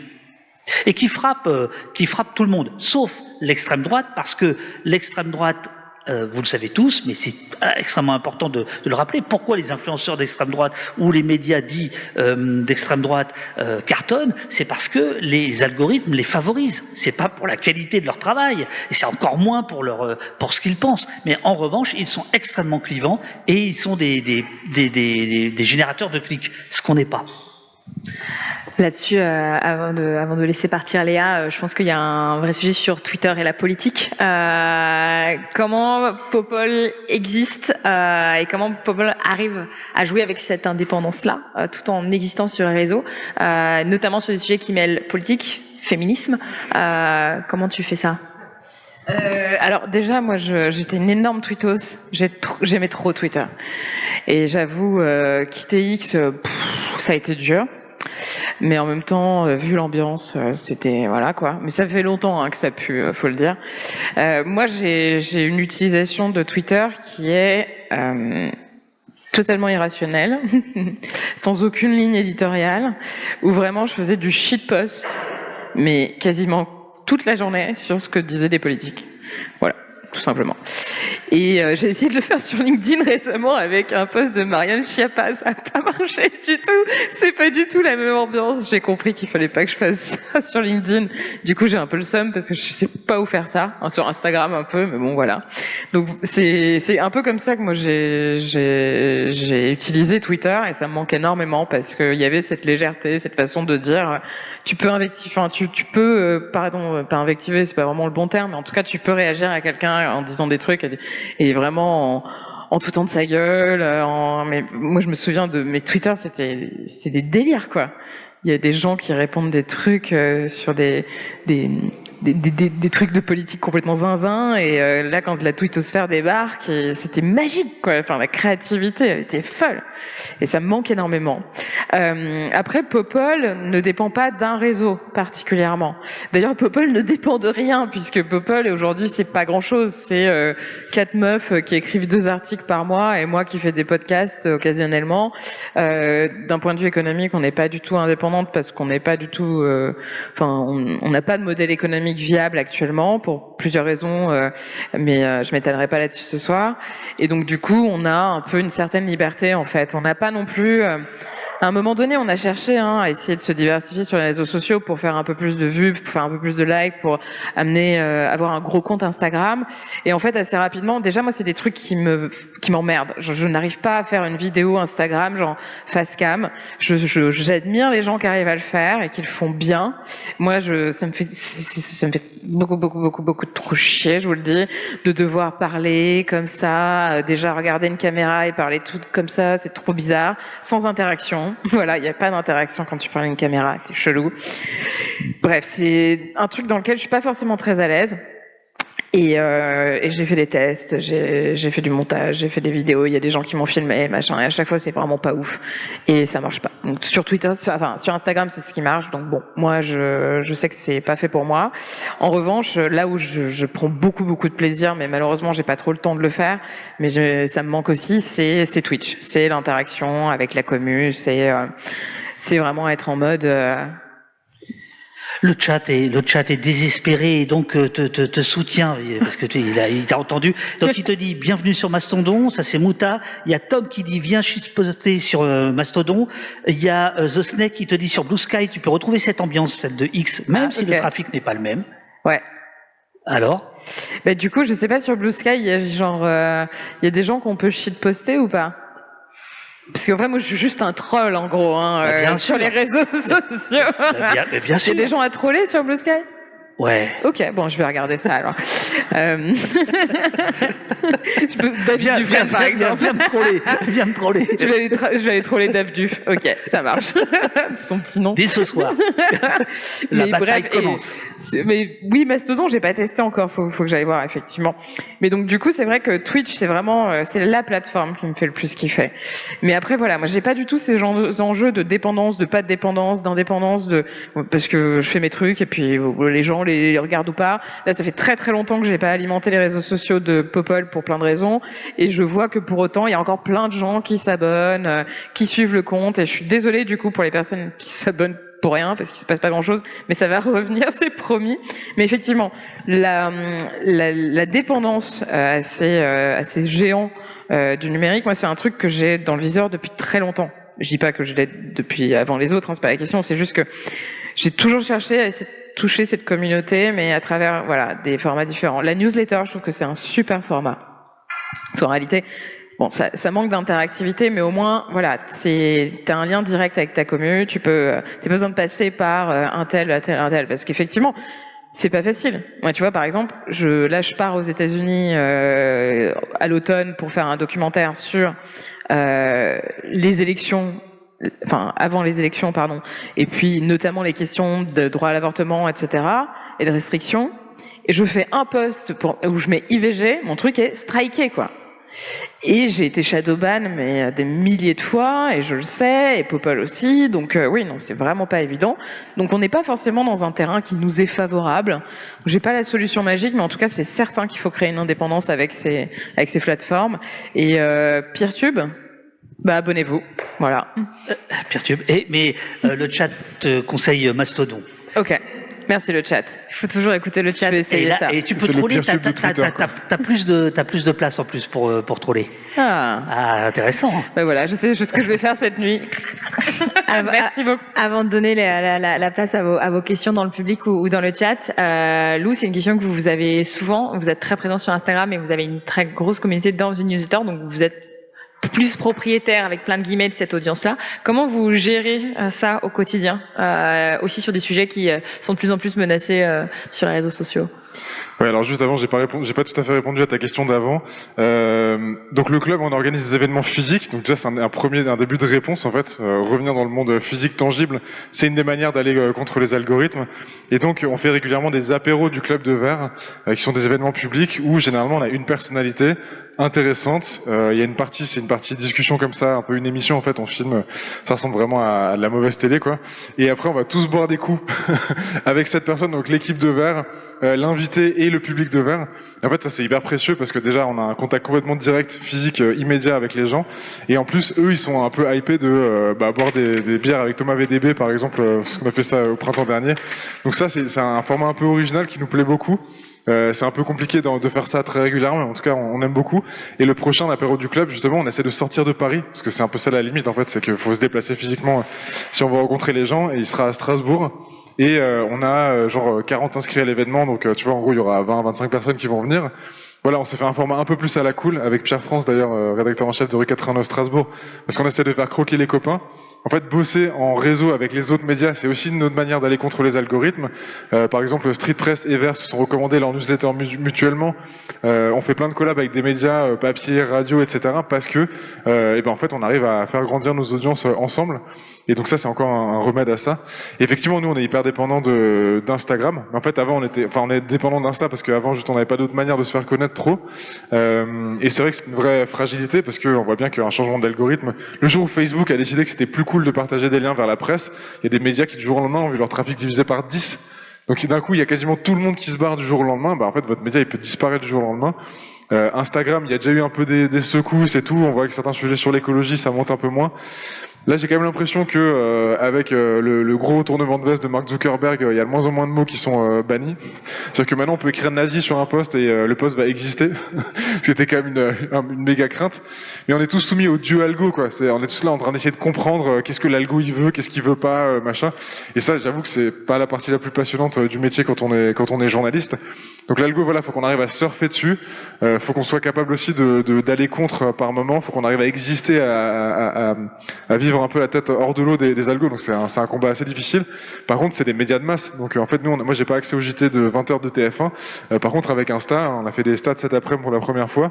Il y a quasiment aucun post qu'on fait qui est vu par moins de 100 000 personnes, quoi. Enfin, il y a, on va dire, les 2/3 des posts, ils font entre 100 000 et 400 000 vues. C'est énorme. Je veux dire, voilà, un post, donc c'est la traduction d'un contenu journalistique, mais dans un format qui est accessible au grand public. En fait, voilà, c'est des stats qui sont énormes et qu'on pourrait pas avoir juste si on faisait du papier ou des choses comme ça. Et la newsletter, effectivement, est aussi un bon remède parce qu'il n'y a pas d'algorithme aujourd'hui avec la newsletter. Et donc, si les gens sont abonnés, ils vont recevoir la newsletter dans votre boîte mail. Ils vont l'ouvrir ou pas, mais en tout cas, ils ont l'info, quoi. Et donc ça, c'est quand même un truc qui est un facteur vraiment de solidité. Si demain Google décide que en fait une newsletter qui ressemble un mail qui ressemble à un média, ça dégage dans les spams, c'est tout à fait possible que Google change ses règles du jour au lendemain. Et on aura exactement le même problème. Et la moitié des gens, parce que la moitié des gens en France ont une adresse Gmail, je sais pas ce que vous foutez avec des adresses Gmail. Il y a tellement d'autres logiciels de messagerie, et c'est tellement facile d'utiliser une autre adresse, c'est tellement facile. Il n'y a pas vraiment de service en plus avec Gmail. Et en fait, la moitié du trafic peut disparaître du jour au lendemain sur nos newsletters. Donc voilà, donc dégagez de Gmail s'il vous plaît. Abonnez-vous à la newsletter de Verre et tout va bien se passer. David, tu voulais ajouter quelque chose? Et s'il y a une personne dans le public qui veut déjà penser à sa question, comme ça, on passe aux questions-réponses. Ah oui, bien sûr. On est là pour ça. Oui, je voulais juste dire que par exemple, il y a aussi un jeu curieux. Je vais parler du CNC, le CNC qui aide les créateurs et notamment. Non, ouais, Léa est partie, donc tu peux peut-être moi, j'écoute les rois du crime. Tu peux aller sur la gauche un petit peu. Une autre vision. Qu'est-ce que je voulais dire? Oui, le CNC, par exemple, pour avoir des droits aux aides, pour pouvoir demander une aide, il faut avoir 50 000 followers sur une seule plateforme. C'est-à-dire que il n'additionne pas Twitch et YouTube. Il faut avoir au moins 50 000 followers pour pouvoir aller demander, déposer un dossier pour avoir des aides, etc. Donc là, c'est une autre forme de pacte faustien qu'on nous oblige. Alors je passe donc le message. Nous, on a besoin encore de 9000 abonnés et donc followers sur YouTube. Si vous avez envie, faites-le. Même si vous n'avez pas regardé la chaîne, c'est pas grave. Pour le CNC, ça compte. Et si ça compte pour le CNC, ça compte pour nous. Voilà. Et donc, ce que je veux dire, c'est que voilà, c'est aussi là. Et là, on peut voir à la fin des années 90, début des années 2000, où les journaux paniquaient, Le Monde, Libération, Le Figaro, etc. Il y a eu énormément de résistance au départ, et puis ils y sont allés, et surtout ils y sont allés avec les réseaux sociaux, avec Facebook. Il y a eu des accords qui sont absolument scandaleux, je trouve, de la part de certains médias qui ont qui ont donné leur contenu parce qu'ils avaient peur de plus avoir de clics, etc. Et donc, d'une certaine manière, je trouve que le fait qu'aujourd'hui tout le monde ait peur de l'algorithme, c'est plutôt une bonne chose, au sens où ça nous oblige à rester vigilants et à toujours avoir en tête comment on peut rester libre. Et là-dessus, les newsletters, c'est assez rigolo parce que ça avait complètement disparu et c'est revenu. Voilà, comme un jour les forums vont peut-être revenir ou ça revient déjà. Ça revient déjà. Ça revient déjà. Tu vois. Alors voilà, alors il y aura peut-être les bulletins board plus tard, etc. Et ça me plaît beaucoup. C'est-à-dire cette idée que finalement des vieilles idées qui sont abandonnées peuvent revenir à l'aune de tel ou tel événement, etc. Je trouve ça très très chouette. Et la newsletter, je trouve que c'est vraiment un des trucs les plus jolis que le web ait inventé. Enfin que le net est permis. Merci beaucoup David. J'aime bien le fait de se méfier des algorithmes. Est-ce qu'il y a des questions dans la salle? Oui, je vois une main qui se lève là. On apporte le micro. Déjà merci pour votre, tout ce que vous avez pu dire. Moi c'était plutôt une question pour Léa Chamboncel, mais malheureusement elle est partie, donc voilà, je vais la poser quand même. C'était par rapport à Twitter, parce que j'ai aussi quitté Twitter par choix, par rapport à tout ce qui s'y passe, et je me rends compte que il me manque des informations. C'était vraiment mon journal en fait, littéralement, et maintenant j'ai plus. Non, tu peux parler un peu plus fort, je galère. Ah pardon. Est-ce que c'est mieux? Oui. Mais en gros, oui, c'était par rapport à Twitter. Comment faire en fait pour retrouver ce qu'il y avait, en tout cas sur Twitter, par rapport à tout ce qui était journalistique, et que maintenant il n'y a plus parce que l'algorithme en a décidé autrement, parce que Elon Musk en a décidé autrement. Comment retrouver ce qu'il y avait et l'ampleur en tout cas qu'il y avait sur Twitter ailleurs, parce que sur Blue Sky, c'est vrai qu'on s'ennuie très vite en fait, et ça donne pas envie de continuer à y aller. Mastodon, je connais pas, je connais mais j'y suis pas. Comment faire aussi pour toucher un public, en fait, je vais dire lambda, mais pas de façon péjorative, mais un public en tout cas qui utilise Twitter de façon juste anodine et qui est pas forcément sur les autres réseaux. Comment faire pour toucher ce public qui s'informe comme ça à la volée et qui est pas sur ces réseaux un peu qui sont à l'encontre de Twitter. Comment retrouver tout simplement ce qu'il y avait sur Twitter sans Twitter? Très clair, merci. Est-ce que quelqu'un a une solution? Faire le deuil. Non mais vraiment, moi alors Twitter c'est le premier, vraiment pour le coup on a fait partie des premiers médias qui sont partis de Twitter devenu X, parce qu'en fait l'algo là c'était obvious que en gros quand Musk a racheté Twitter, les comptes sur le climat ils ont chuté, l'audience de leurs comptes ils ont chuté, et les comptes des climato-sceptiques elles les ont dépassés, mais en l'espace de quelques mois. Donc c'est notamment David Chavalarias que tu connais bien, qui avait raconté tout ça, qui est chercheur au CNRS, qui suit vraiment l'activité sur les réseaux. Donc nous on se rendait bien compte que déjà on ramait totalement à contre-courant depuis 2 ans. Et donc moi ça faisait longtemps que j'espérais vraiment qu'il y ait un autre truc qui naisse, que je guettais et tout. Il y a eu Threads, le Twitter de Meta, qui s'est lancé, mais bon c'est naze quoi, c'est vraiment, c'est Instagram, c'est la même chose. Et moi j'avais beaucoup d'espoir dans Blue Sky. Pendant longtemps j'étais là, je voyais un peu, ça ressemblait à un jeune Twitter. Je trouvais qu'il y avait une super énergie et tout. Et en fait, je trouve qu'il y a les mêmes 3000 personnes qu'il y a un an sur Blue Sky. Enfin en tout cas c'est le sentiment que j'ai. Et j'ai pas du tout retrouvé le plaisir et surtout vraiment ce que décrivait bien Léa. Voilà, plein de gens, le côté vraiment créativité collective, un peu la magie d'Internet. Et je trouve qu'il y a plus ça. Et donc moi je suis un peu désespéré, mais du coup je suis passé sur les autres réseaux. LinkedIn, en vrai, l'algo il est moins méchant. Les gens ils lisent vraiment les choses avant de vous insulter et en fait et même ils vous insultent beaucoup moins. C'est-à-dire qu'il y a des vrais débats sous les posts. Ça peut même pousser plus la réflexion. C'est plus un média des gens qui ont l'habitude de lire des textes un peu plus longs. Il y a aussi une logique éditoriale. Ils mettent en avant des journalistes et tout. Donc c'est un peu plus intelligent que les autres réseaux sociaux, je trouve. Et donc moi, je me suis mis à... je consomme pas beaucoup LinkedIn, mais je produis sur LinkedIn. Il y a plein de gens qui aiment bien ça et qui s'informent comme ça. Donc je trouve que c'est assez... Pour s'informer, du coup, c'est bien. Donc c'est moins exhaustif que l'était Twitter, où il y avait en plus un outil de veille méga efficace, où voilà, moi je suivais plein de comptes. Je sais plus où ils sont maintenant, ils sont dispersés dans plein de nouveaux réseaux sociaux. Et après, Instagram, c'est le réseau social de masse, quoi. Donc, ça demande plus de boulot, ça demande plus de savoir-faire, c'est beaucoup plus visuel, beaucoup plus de vidéos. Donc, bilan carbone, laisse tomber, tu vois, ça n'a rien à voir avec un truc en 140 caractères. Mais voilà, je sais pas si toi, David, t'as une solution, mais moi, j'ai juste fait le deuil de Twitter. Voilà, c'est une époque qui me paraît un peu révolue, quoi. Alors, la question, c'était pour faire connaître votre travail ou pour vous informer? Plutôt ça pour s'informer en fait et retrouver la dynamique d'ampleur qu'il y avait sur Twitter et que maintenant il y a toujours, mais pour l'extrême droite. Alors oui, faire le deuil de Twitter. Alors ça a été très très compliqué pour moi, très douloureux, parce que j'ai vécu sur Twitter une expérience incroyable qui s'appelait Allo Place Beauvau, et où j'avais utilisé en fait, sans le savoir au départ, mais Twitter comme un outil politique. Et ça avait fonctionné, voilà, avec d'autres. On avait réussi à faire en sorte que la question des violences policières soit dans le débat public. Ça, aujourd'hui, c'est absolument plus possible. Donc, dès lors que c'est plus possible, ça sert à rien d'y rester. Je suis très très embêté pour tous les copains qui y restent, pensant que il faut aller parler à l'ennemi, etc. Ce qui n'est pas faux en soi, mais sauf que là on parle dans le vide. Et donc Au Poste avait fait partie de la campagne Hello-Kitty, qui essayait d'amener les gens à aller sur d'autres réseaux. Alors Blue Sky, en effet, c'est balbutiant, ça reste balbutiant. Moi, j'ai pas la même vision que toi quand même.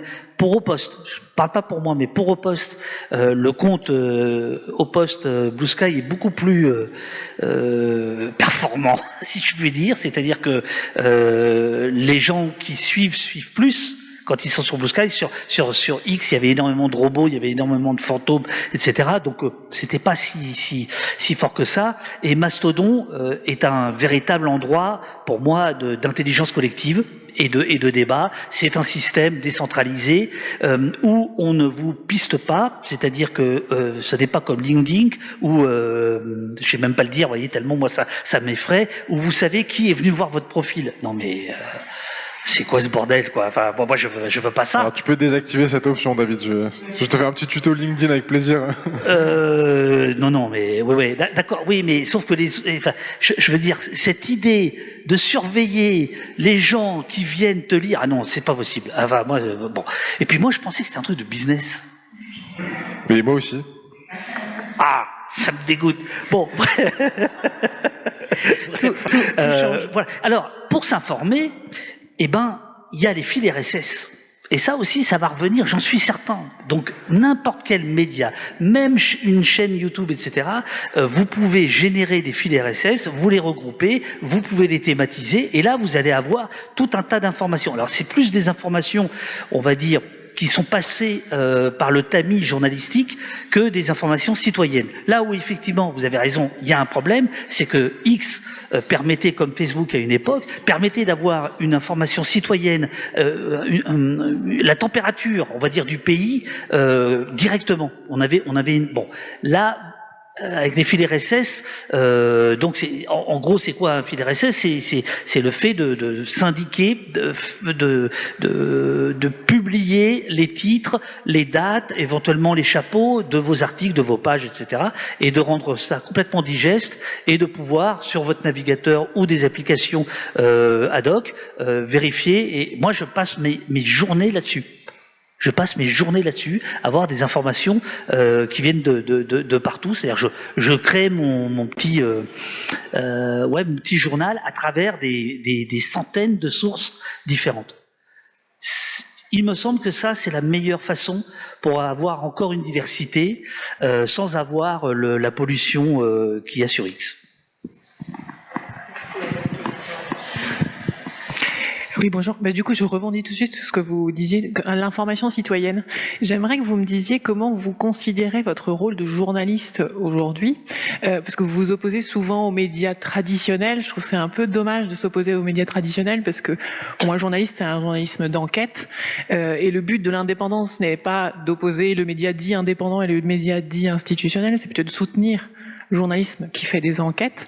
Et donc, quelle place pour ce journalisme citoyen, mais qui va vers l'enquête, en fait. C'est ça, voilà. Je pense que le monde aujourd'hui, il sait pas ce que c'est un journaliste et j'ai l'impression que le rôle du journaliste est en train de changer. Est-ce qu'on est encore des pourvoyeurs d'informations? Et si oui, quel type d'information?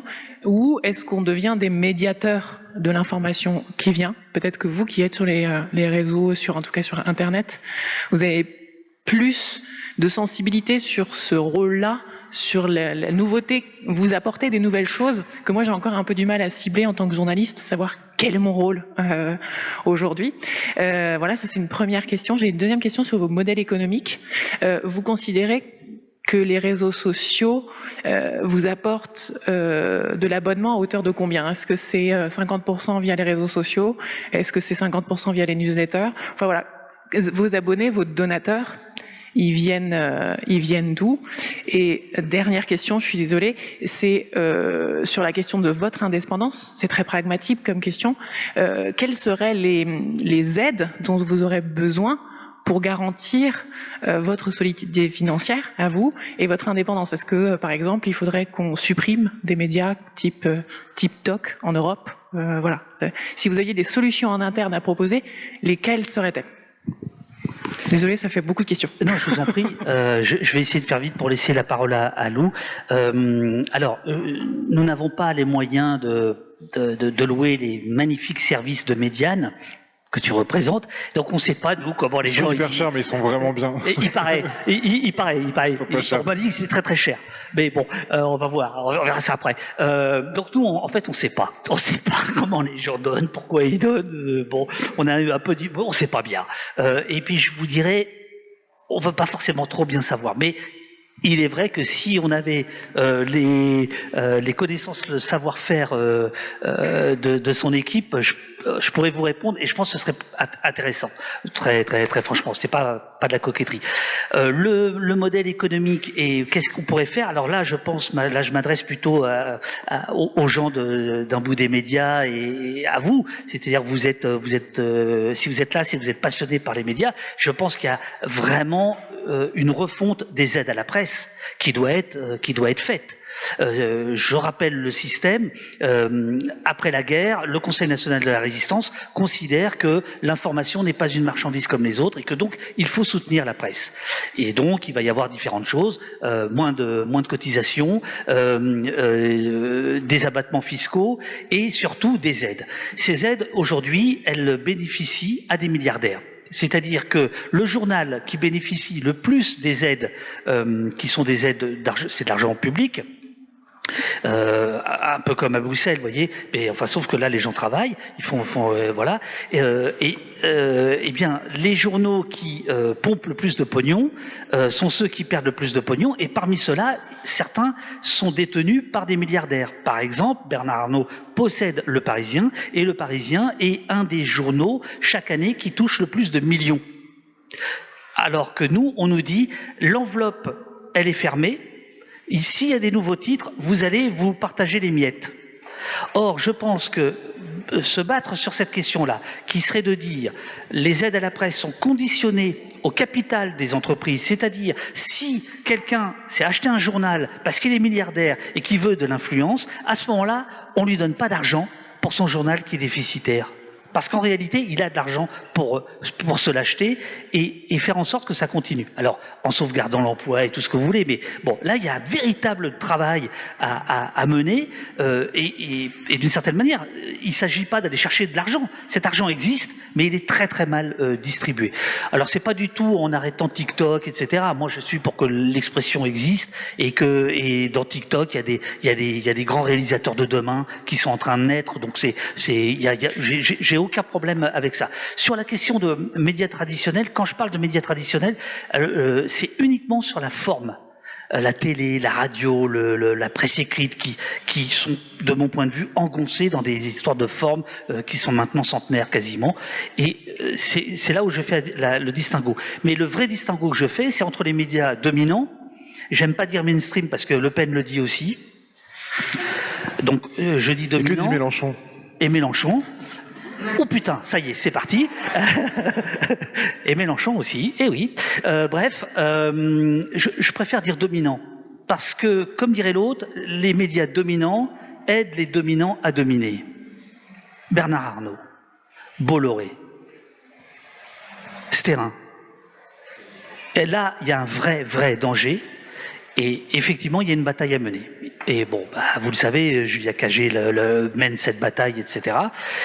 C'est vraiment, voilà, il y a à la fois la forme que je discute sur, on va dire les vieux médias, mais même certains jeunes médias. Par exemple, il y a des web télé dont je considère que ce qu'elles font, c'est de la sous-télé. Il n'y a pas d'interactivité, il n'y a pas de folie, il n'y a pas de naturel, il n'y a pas de place à l'improvisation. Là aussi, on joue le rôle qu'on croit devoir jouer. Je trouve ça un peu dommage. Et si vous êtes, donc, si j'ai bien compris, vous êtes journaliste, il n'y a aucun problème pour exercer encore son métier aujourd'hui, plus que jamais. Au moment où la post-vérité, où les vérités alternatives écrasent le débat public, heureusement qu'il y a des journalistes. Heureusement qu'il y a des journalistes pour contrecarrer, et qu'ils soient de droite ou de gauche. Hein. La question, elle est pas là. C'est vraiment la question du débat. Mais peut-être qu'il faut repenser les rédactions où on travaille, la façon de transmettre les informations, la façon de raconter. Je dis toujours que étymologiquement, informer, c'est mettre en forme. Mettre en forme, ça veut dire qu'il faut réfléchir à la forme. Or, dans les écoles de journalisme ou dans le journalisme traditionnel, on ne réfléchit absolument pas à la forme. Non, très peu. Non, on recycle les vieilles idées. Ouais, il faut une attaque comme ça, une reprise, et puis une chute. Ouais, bon. Bref. C'est pas innovant du tout, non? C'est pas très grave, je lis Le Monde tous les jours. Et encore, par exemple, Le Monde, par exemple, leur couverture live, c'est assez exceptionnel. Le travail qu'ils font de data visualisation, je sais pas si vous avez vu Oui, j'arrête. J'aime bien comment ça bascule dans une conf, David Dufresne. Non, j'aimerais bien répondre, alors peut-être pas aux 3 questions, mais juste pour un peu aller dans ton sens, puis aller en sens inverse. Pour vous donner quelques ordres de grandeur, donc Vert, en 2024, on a perçu 20 000 € d'aide publique, enfin d'aide à la presse. Le Parisien, ils ont dû recevoir quelque chose de l'ordre de 10-12 millions. Et Vert a gagné 40 millions d'euros de plus que le Parisien. Bah ouais, le Parisien fait 40 millions d'euros de déficit, nous on a fini en positif. Donc on peut dire, alors je dis ça de manière un peu taquine, mais c'est vrai que Vert gagne beaucoup plus d'argent que le Parisien. Et ça c'est vraiment une blague pour LinkedIn. et pourtant on est si peu aidé. C'est bon. Et en fait l'ensemble de la presse indépendante, tous les titres indépendants, tous les médias en ligne, etc., se partagent une enveloppe qui est la moitié ou un tiers de ce que Le Parisien a lui tout seul a eu comme aide. Donc il y a des raisons historiques, c'est aussi parce que Le Parisien, et comme ses grands titres, diffuse beaucoup de journaux papier, et donc on estime qu'il y a un impératif démocratique à soutenir la diffusion de l'information, et donc on les aide notamment sur la presse, sur les timbres, sur les tarifs postaux, ce qui évidemment on n'est pas concerné, donc c'est pas juste c'est pas juste on file 15 millions à Bernard Arnault pour faire plaisir à Bernard Arnault. Il y a des raisons historiques, même si très clairement il y a un problème d'ordre de grandeur qui est pas du tout, enfin qui est assez malsain je trouve. Sachant que je sais pas toi, mais en plus comme on est plus sur le même gâteau, Nous, nos aides, elles ont été divisées par 3 en un an, alors que nos dépenses éditoriales, journalistiques ont augmenté. Donc il y a ça. Après, moi, j'aimerais quand même dire que nous, on se considère pas comme on n'est pas un petit média indépendant qui aurait raison contre les autres, et on a un modèle économique qui fait qu'on est super pur, etc. Nous, on se considère, alors, je sais qu'on est hyper pas d'accord sur ce sujet-là, nous, on se voit vraiment comme un grand média en construction, qui se construit sur des bases saines, qui se construit aussi en réponse à des problèmes qu'on constate aujourd'hui dans la presse, à la fois en termes journalistiques et capitalistiques. Mais on construit pas cette opposition-là, et c'est pour ça qu'on fait des partenariats avec plein de médias, des médias plus indépendants comme Street Press, des médias moins indépendants comme Combini. C'est un peu fini avec Combini, et c'est un peu la galère à Combini. Et je découvre aussi en grandissant à quel point c'est la galère en tant que journaliste de bosser dans un média pas du tout indépendant. Et en fait, entre nous et CNews, il y a 1 milliard de degrés de dépendance, d'indépendance et de dépendance. Et en fait, on a quand même un peu cette course à la pureté, je trouve, dans la presse indépendante, où on veut un modèle économique 100%, 200% indépendant, où la publicité par définition, c'est le diable. Et en fait, alors c'est super parce qu'on a vraiment raison, c'est-à-dire qu'on est vraiment pur. On peut faire des super enquêtes qui font trembler la République. Malheureusement, on a moins d'argent que les autres médias pour faire des enquêtes. Donc en fait, on se met aussi un peu, on se contraint aussi journalistiquement. Et en fait, ça fait qu'on forcément on est contraint de grandir plus lentement.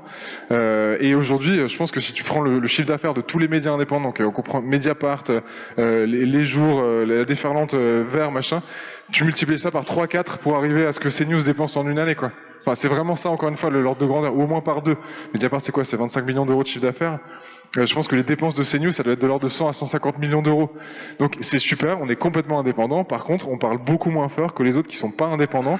Et eux, ils se posent pas toutes ces questions et ils avancent comme des machines de guerre. Ils sont effectivement surcapitalisés par des milliardaires qui dépensent à fond perdu pour maintenir leur influence et que leurs médias. Alors pour le coup, il y a un peu une différence entre Arnaud et Bolloré.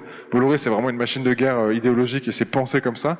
Mais voilà, du coup, je pense que un des enjeux pour la presse indépendante dans les années à venir, c'est d'être beaucoup plus créatif sur les modèles économiques, trouver d'autres manières de gagner de l'argent en se reniant pas sur sa volonté d'indépendance. Et voilà, l'histoire de Mediapart, c'est aussi une méga grosse levée de fonds au début, avec des gens très capitalistes qui mettent de l'argent, un montage qui fait que la liberté de la rédaction, elle est préservée et que personne n'a le droit de dire « je suis pas d'accord avec ce qui est dans tel ou tel article », mais ça commence quand même avec des millions et des millions d'euros. Et en fait, plus aucun média s'est lancé depuis Mediapart avec une telle levée de fonds. Et donc, il y a plein de gens qui... dans la presse indé, en tout cas, le lancement de Mediapart, c'est quoi, 3 millions et demi, 4 millions d'euros au tout début. Il y a eu 2 recapitalisations. Enfin, vraiment, c'est des millions et des millions. Et donc, ce que je veux dire par là, c'est que, pour moi, l'indépendance, c'est un chemin, c'est un horizon, c'est un absolu, enfin, c'est quelque chose qu'il faut viser absolument. Voilà, il n'y a pas un jour où t'as reçu un petit chèque au début parce que t'avais besoin de 10 000 euros quand t'étais dans la merde, t'es pas indépendant à ce moment-là. Et en fait, 20 ans après, tu réécris l'histoire et genre, voilà, tu vis que sur les abonnements, t'as 0 pub et du coup, t'es 100%, 1000% indépendant. Donc, voilà, faut être capable de pas se renier, d'avoir des mécanismes qui font que on peut pas être sujet à prédation de la part de gens qui ont de l'argent et qui ont pas les mêmes impératifs journalistiques que nous. En revanche, il faut qu'on se lâche un petit peu la grappe aussi collectivement sur ce que c'est l'indépendance et qu'on ait plus d'argent pour parler plus fort, quoi. Alors il se trouve que moi j'étais au tout début de Mediapart rapidement en 2006. C'était pas des millions et des millions, c'était pas comme ça non plus. C'est au moins 3 millions et demi la première levée de fonds. Mais ce qui était le coup de génie des 4 fondateurs, enfin 5 avec Marie-Hélène, c'était effectivement d'avoir réuni de l'argent avant même de lancer le premier article, le pré-site, puis le site. Plus personne n'a fait ça depuis. Or, je peux vous dire que les 2 premières années, s'il n'y avait pas eu ça, le Mediapart aurait coulé. On était en fait les 2 premières années en deçà de ce qu'il fallait faire. Et puis il y a eu l'affaire Bettencourt, le majordome, les sons, et là ça a explosé. Et donc aujourd'hui, cette indépendance de Mediapart qui est absolument totale, en fait, elle est due au fait que dès le premier article, ils étaient autonomes financièrement. Les gens qui donnaient de l'argent, c'était les amis de Mediapart, c'était autre chose que les fondateurs qui avaient dû réunir à peu près 1 million d'euros, ce qui est évidemment énorme. Bon. Le reste des médias qui sont plutôt qui ont plutôt du succès comme le vôtre, c'est plus, me semble-t-il, un système de start-up. Il me semble. Moi, alors la première, déjà, moi j'ai commencé, j'avais 800 euros sur mon compte en banque. J'ai payé la graphiste qui a fait le logo et genre on s'est lancé comme ça. Ouais. Et après on a fait une levée de fonds. Je suis allé voir ma grand-mère, je suis allé voir ma maman, je suis allé voir la maman de Juliette, le papa de Juliette, un ancien collègue de Mediapart. En tout, on a levé 30 000 euros. Bah non, mais c'est absolument pas un fonctionnement start-up. Vraiment, la start-up, elle crame du fric à perte pendant des années jusqu'à ce qu'elle puisse rendre à ses actionnaires 3-4 fois ce qu'ils ont payé. Nous, on a toujours été rentable. On a toujours été plus qu'à l'équilibre. Une toute dernière question dans la salle avant qu'on se quitte, avec un temps chronométré pour David Dufresne et un temps de réponse. Une toute dernière question. Si vous n'avez pas, il y a Adélaïde qui meurt d'envie de poser une question. Et vous lui faites ce grand plaisir. Merci. Merci à vous tous. Moi, j'avais une question en tant que personne passionnée des médias et médias indépendants. Je me rends compte qu'autour de moi, les personnes qui consomment de l'information, enfin qui s'informent, le font assez rarement sur les médias indépendants.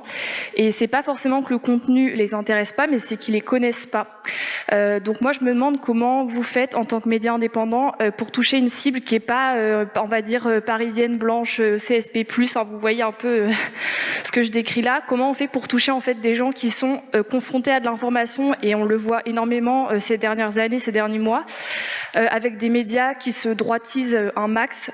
Donc comment on fait pour pouvoir informer à plus grande échelle, tout en ayant des contraintes économiques, vous les avez citées. Comment on fait en fait pour essayer d'attirer une cible plus large, quoi, et vraiment toucher des gens qui auraient besoin d'une information qui est pas complètement entravée par des logiques d'actionnaires, etc. Donc voilà, c'est ma question. Question essentielle, réponse en 1 minute. Challenge. Très rapidement, ça commence par les ressources humaines. C'est-à-dire qu'en fait, si vous voulez toucher certains publics, il faut que les informations soient portées par des personnes qui ressemblent aux personnes que vous voulez toucher. Et le truc de les journalistes blancs CSP+, qui vont s'adresser aux banlieues, ça marche pas. Et en fait, il y a un truc qui a marché, c'est le Bondi Blog. Alors ça commence avec un journaliste blanc suisse, qui est Serge Michel, qui, l'histoire du Bondi Blog, elle est hyper savoureuse, mais du coup, qui va en banlieue parisienne, avec les habitants, pour fabriquer ensemble de l'information, s'adresser aux gens à qui ils essayent de toucher. Et je pense qu'il n'y a pas 36 solutions, ça commence par là. Et du coup, là où je dis qu'il faut des ressources humaines, c'est qu'il faut qu'ensuite nos médias, quand ils grandissent, parce que nous, très clairement, on est des blancs de classe moyenne plus citadine, forcément, ça s'adresse à des gens qui nous ressemblent, et les premières personnes qu'on a recrutées, elles nous ressemblaient beaucoup. En revanche, ce qu'on essaie de plus en plus de faire, et c'est dur, c'est d'avoir accès à d'autres publics, d'autres sociologies, d'autres origines sociales, ethniques, culturelles, ce que tu veux. Et on a essayé de le faire par plein de processus, c'est encore vachement dur parce que le journalisme, c'est une sociologie particulière, l'écologie comme préoccupation principale, c'est une autre sociologie, et ça en fait, ça fait la niche de la niche, et ça fait des gens qui sont tous blancs, quoi. Et donc nous, c'est vraiment un combat de long terme. On essaie vraiment justement d'être de plus en plus en lien avec, avec le Bondi Blog, avec des choses comme ça. J'ai encore rien fait avec le Bondi Blog, mais on s'est vu la semaine dernière avec Sarah Ichou, et on a un peu parlé de ces trucs-là. Nous, on a vraiment ça comme envie et comme horizon. Pour l'instant, c'est dur, mais à terme, j'espère que peut-être comme Mediapart, comme Libé, on arrivera à avoir une rédaction beaucoup plus diverse à mesure qu'on grandira, parce que c'est comme ça qu'on arrivera à faire une info qui ressemble aux gens et qui parvient à les toucher. Alors, comme j'ai eu le bonheur de travailler dans ces deux rédactions, Libération et Mediapart, et que j'ai encore quelques amis, moi, je veux surtout pas faire comme eux. Et moi, je crois beaucoup plus dans les rhizomes, je crois beaucoup plus dans les petits médias, dans les satellites. Je crois beaucoup plus en un réseau de réseaux. J'aurais pu dire Street Press, qui fait un super boulot de ce point de vue-là. Comment ? J'aurais pu dire Street Press, qui fait un super boulot de ce point de vue-là. Street Press, par exemple, qui a vraiment un super projet, très courageux, etc. Mais qui, je pense, fait face justement à une crise de croissance. Et c'est normal. Enfin, je veux dire, quand je dis ça, je suis pas du tout en train de dévaloriser, mais je pense que c'est difficile pour eux parce qu'il y a un seuil au-delà duquel, justement, ça devient compliqué. Peut-être que je me berce d'illusions, mais nous, on fait le meilleur travail que l'on peut faire. On essaie de le partager avec le plus de générosité possible, mais on va pas aller chercher les gens plus que ça. S'ils veulent pas, c'est pas grave. Sachez d'ailleurs que vous avez fait la meilleure question de la soirée. Hein. Le chat vous remercie. Enfin, une bonne question. Enfin, bon, bref, voilà, la meilleure question. Bravo. Le chat est méchant. Non, pas du tout. Le chat est le chat. Comment ? Il y avait des très bonnes questions. Mais bien sûr. Voilà. Moi, je suis pas sûr que le modèle ancien, qui est de dire il faut être gros pour peser, soit si malin que ça.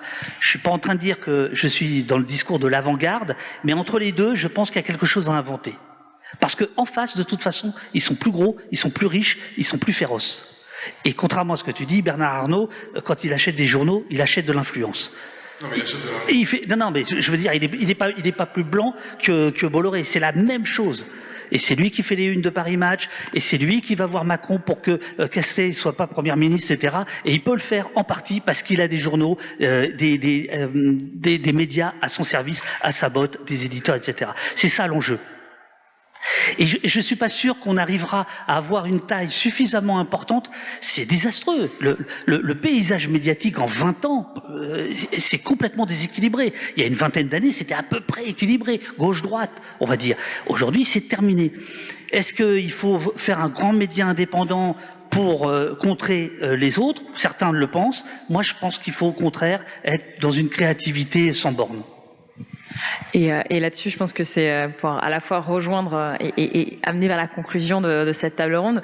Je pense qu'il y a des médias qui, au contraire, vont avoir un enjeu à rester petits et cultiver une certaine radicalité, une certaine indépendance. Et il faut ça, parce que sinon on se perd. Et à la fois, je pense que c'est le cas de Vert, c'est le cas de Street Press. Bon, je les connais bien parce qu'on bosse pas mal avec eux, mais cette envie justement de grandir et d'aller chercher justement des gens qui ne sont pas uniquement dans le sujet des médias indés ou qui vont aller chercher une certaine radicalité. Et je pense que là-dessus, c'est bien qu'il y ait les deux, c'est ça qui est sain. Et moi je pense que la première fois que Vert est allé sur France Inter, j'étais mais c'est génial, il y a enfin des gens comme ma mère qui vont entendre parler d'écologie, qui vont entendre parler de Vert, et pareil pour Street Press qui a réussi à créer ce grand mouvement aussi au moment des élections. Et je pense que c'est cet environnement là qui est riche. Et là-dessus, moi souvent, alors justement des gens qui sont pas forcément passionnés par les médias, c'est votre rôle à chacune et à chacun là-dessus dans la salle, et les personnes qui sont avec nous dans le chat, comment on va faire connaître justement en fonction de thématiques, d'expertise, de ton.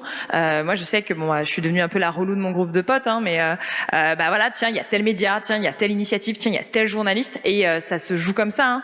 C'est petit à petit. Et il y a 5 ans, en vrai, Vert, c'était un petit média. Je pense qu'au Poste, le premier live, c'était peut-être peu de personnes, et après ça, c'est le bouche à oreille. Mais c'est comment justement on arrive à avoir des stratégies qui permettent aussi de structurer ce bouche à oreille là, et pas juste de rester entre nous aussi. Je réagis sur le chat parce que le chat parle de pourquoi il n'y aurait pas une fédération, pourquoi il n'y aurait pas une plateforme commune à tous ces médias indépendants. Il y a 2 projets qui sont en train de naître. Il y a la Maison des médias libres à Paris qui devrait sortir de terre en 2026, et puis il y a Cop Média, donc des gens qui ont de l'argent et qui vont investir dans des médias indépendants ou dans des services qui vont aider les médias, des services de mutualisation, etc. Et ça, c'est quand même deux très bonnes nouvelles parce qu'on touche à l'infrastructure là, voilà. Alors, exactement. Et là-dessus, alors si ces sujets vous intéressent, et d'ailleurs pour conclure un petit peu cette table ronde, ces savoir-faire là, ils sont en vrai de plus en plus accessibles. Donc nous, ça c'est pas des services qui sont payants, David, c'est accessible, gratuit en ligne, en licence Creative Commons, parce qu'on considère que justement le fait de créer et de transformer des médias, c'est un enjeu démocratique majeur. Donc si tu as envie de savoir justement et de piquer toutes les bonnes idées, pas toutes non plus, de Lou, on a des fiches pratiques sur. Moi je danse pas comme eux. Voilà. Alors voilà, ça, il faut accepter. Vous avez vu la chorégraphie? C'est pas possible. Alors, si vous regardez un tout petit peu, il y a la porte, mais ils l'ont pas filmé, il y a la porte d'Au Poste, et c'est West Side Story, et ils sont là, ils sont 3, incroyables. Vous avez vu ça? Alors, on n'a pas le tuto de ça, mais si tu veux savoir comment bien... Oui. D'ailleurs, c'était ce pull-là, je crois. Incroyable. Ouais, tous les dimanches, il y a Gaëtan Gabriel qui danse sur les bonnes nouvelles de la semaine sur Instagram. Et il se trouve que de temps en temps, quand il est à Paris, je danse avec lui sur les bonnes nouvelles. Et effectivement, on a dansé dans le couloir de Césure. Et voilà. On vous apprend pas ça en école de journalisme. Mais aujourd'hui, un bon rédacteur en chef doit savoir danser. Et je propose qu'on finisse là-dessus. J'adore ce mot de fin. Voilà, c'est une bonne façon de continuer. Mais donc, un grand merci à Léa aussi qui a dû nous quitter, David, merci Louf, beaucoup. Merci à David pour l'organisation de cette table ronde, un bout des médias. Si ces sujets vous intéressent en vrai, allez regarder gratuitement donc sur mediane.org. On a des journalistes, Marine et Owen, qui font un travail démentiel là-dessus. Et surtout, allez suivre, si c'est pas déjà le cas, pour atteindre les 50 000 sur YouTube pour David. Regardez ce que fait Lou sur Instagram et écoutez surtout Popol. Mais un grand merci à chacune et à chacun d'entre vous. Merci au chat et d'avoir géré la modération, et bonne soirée à vous.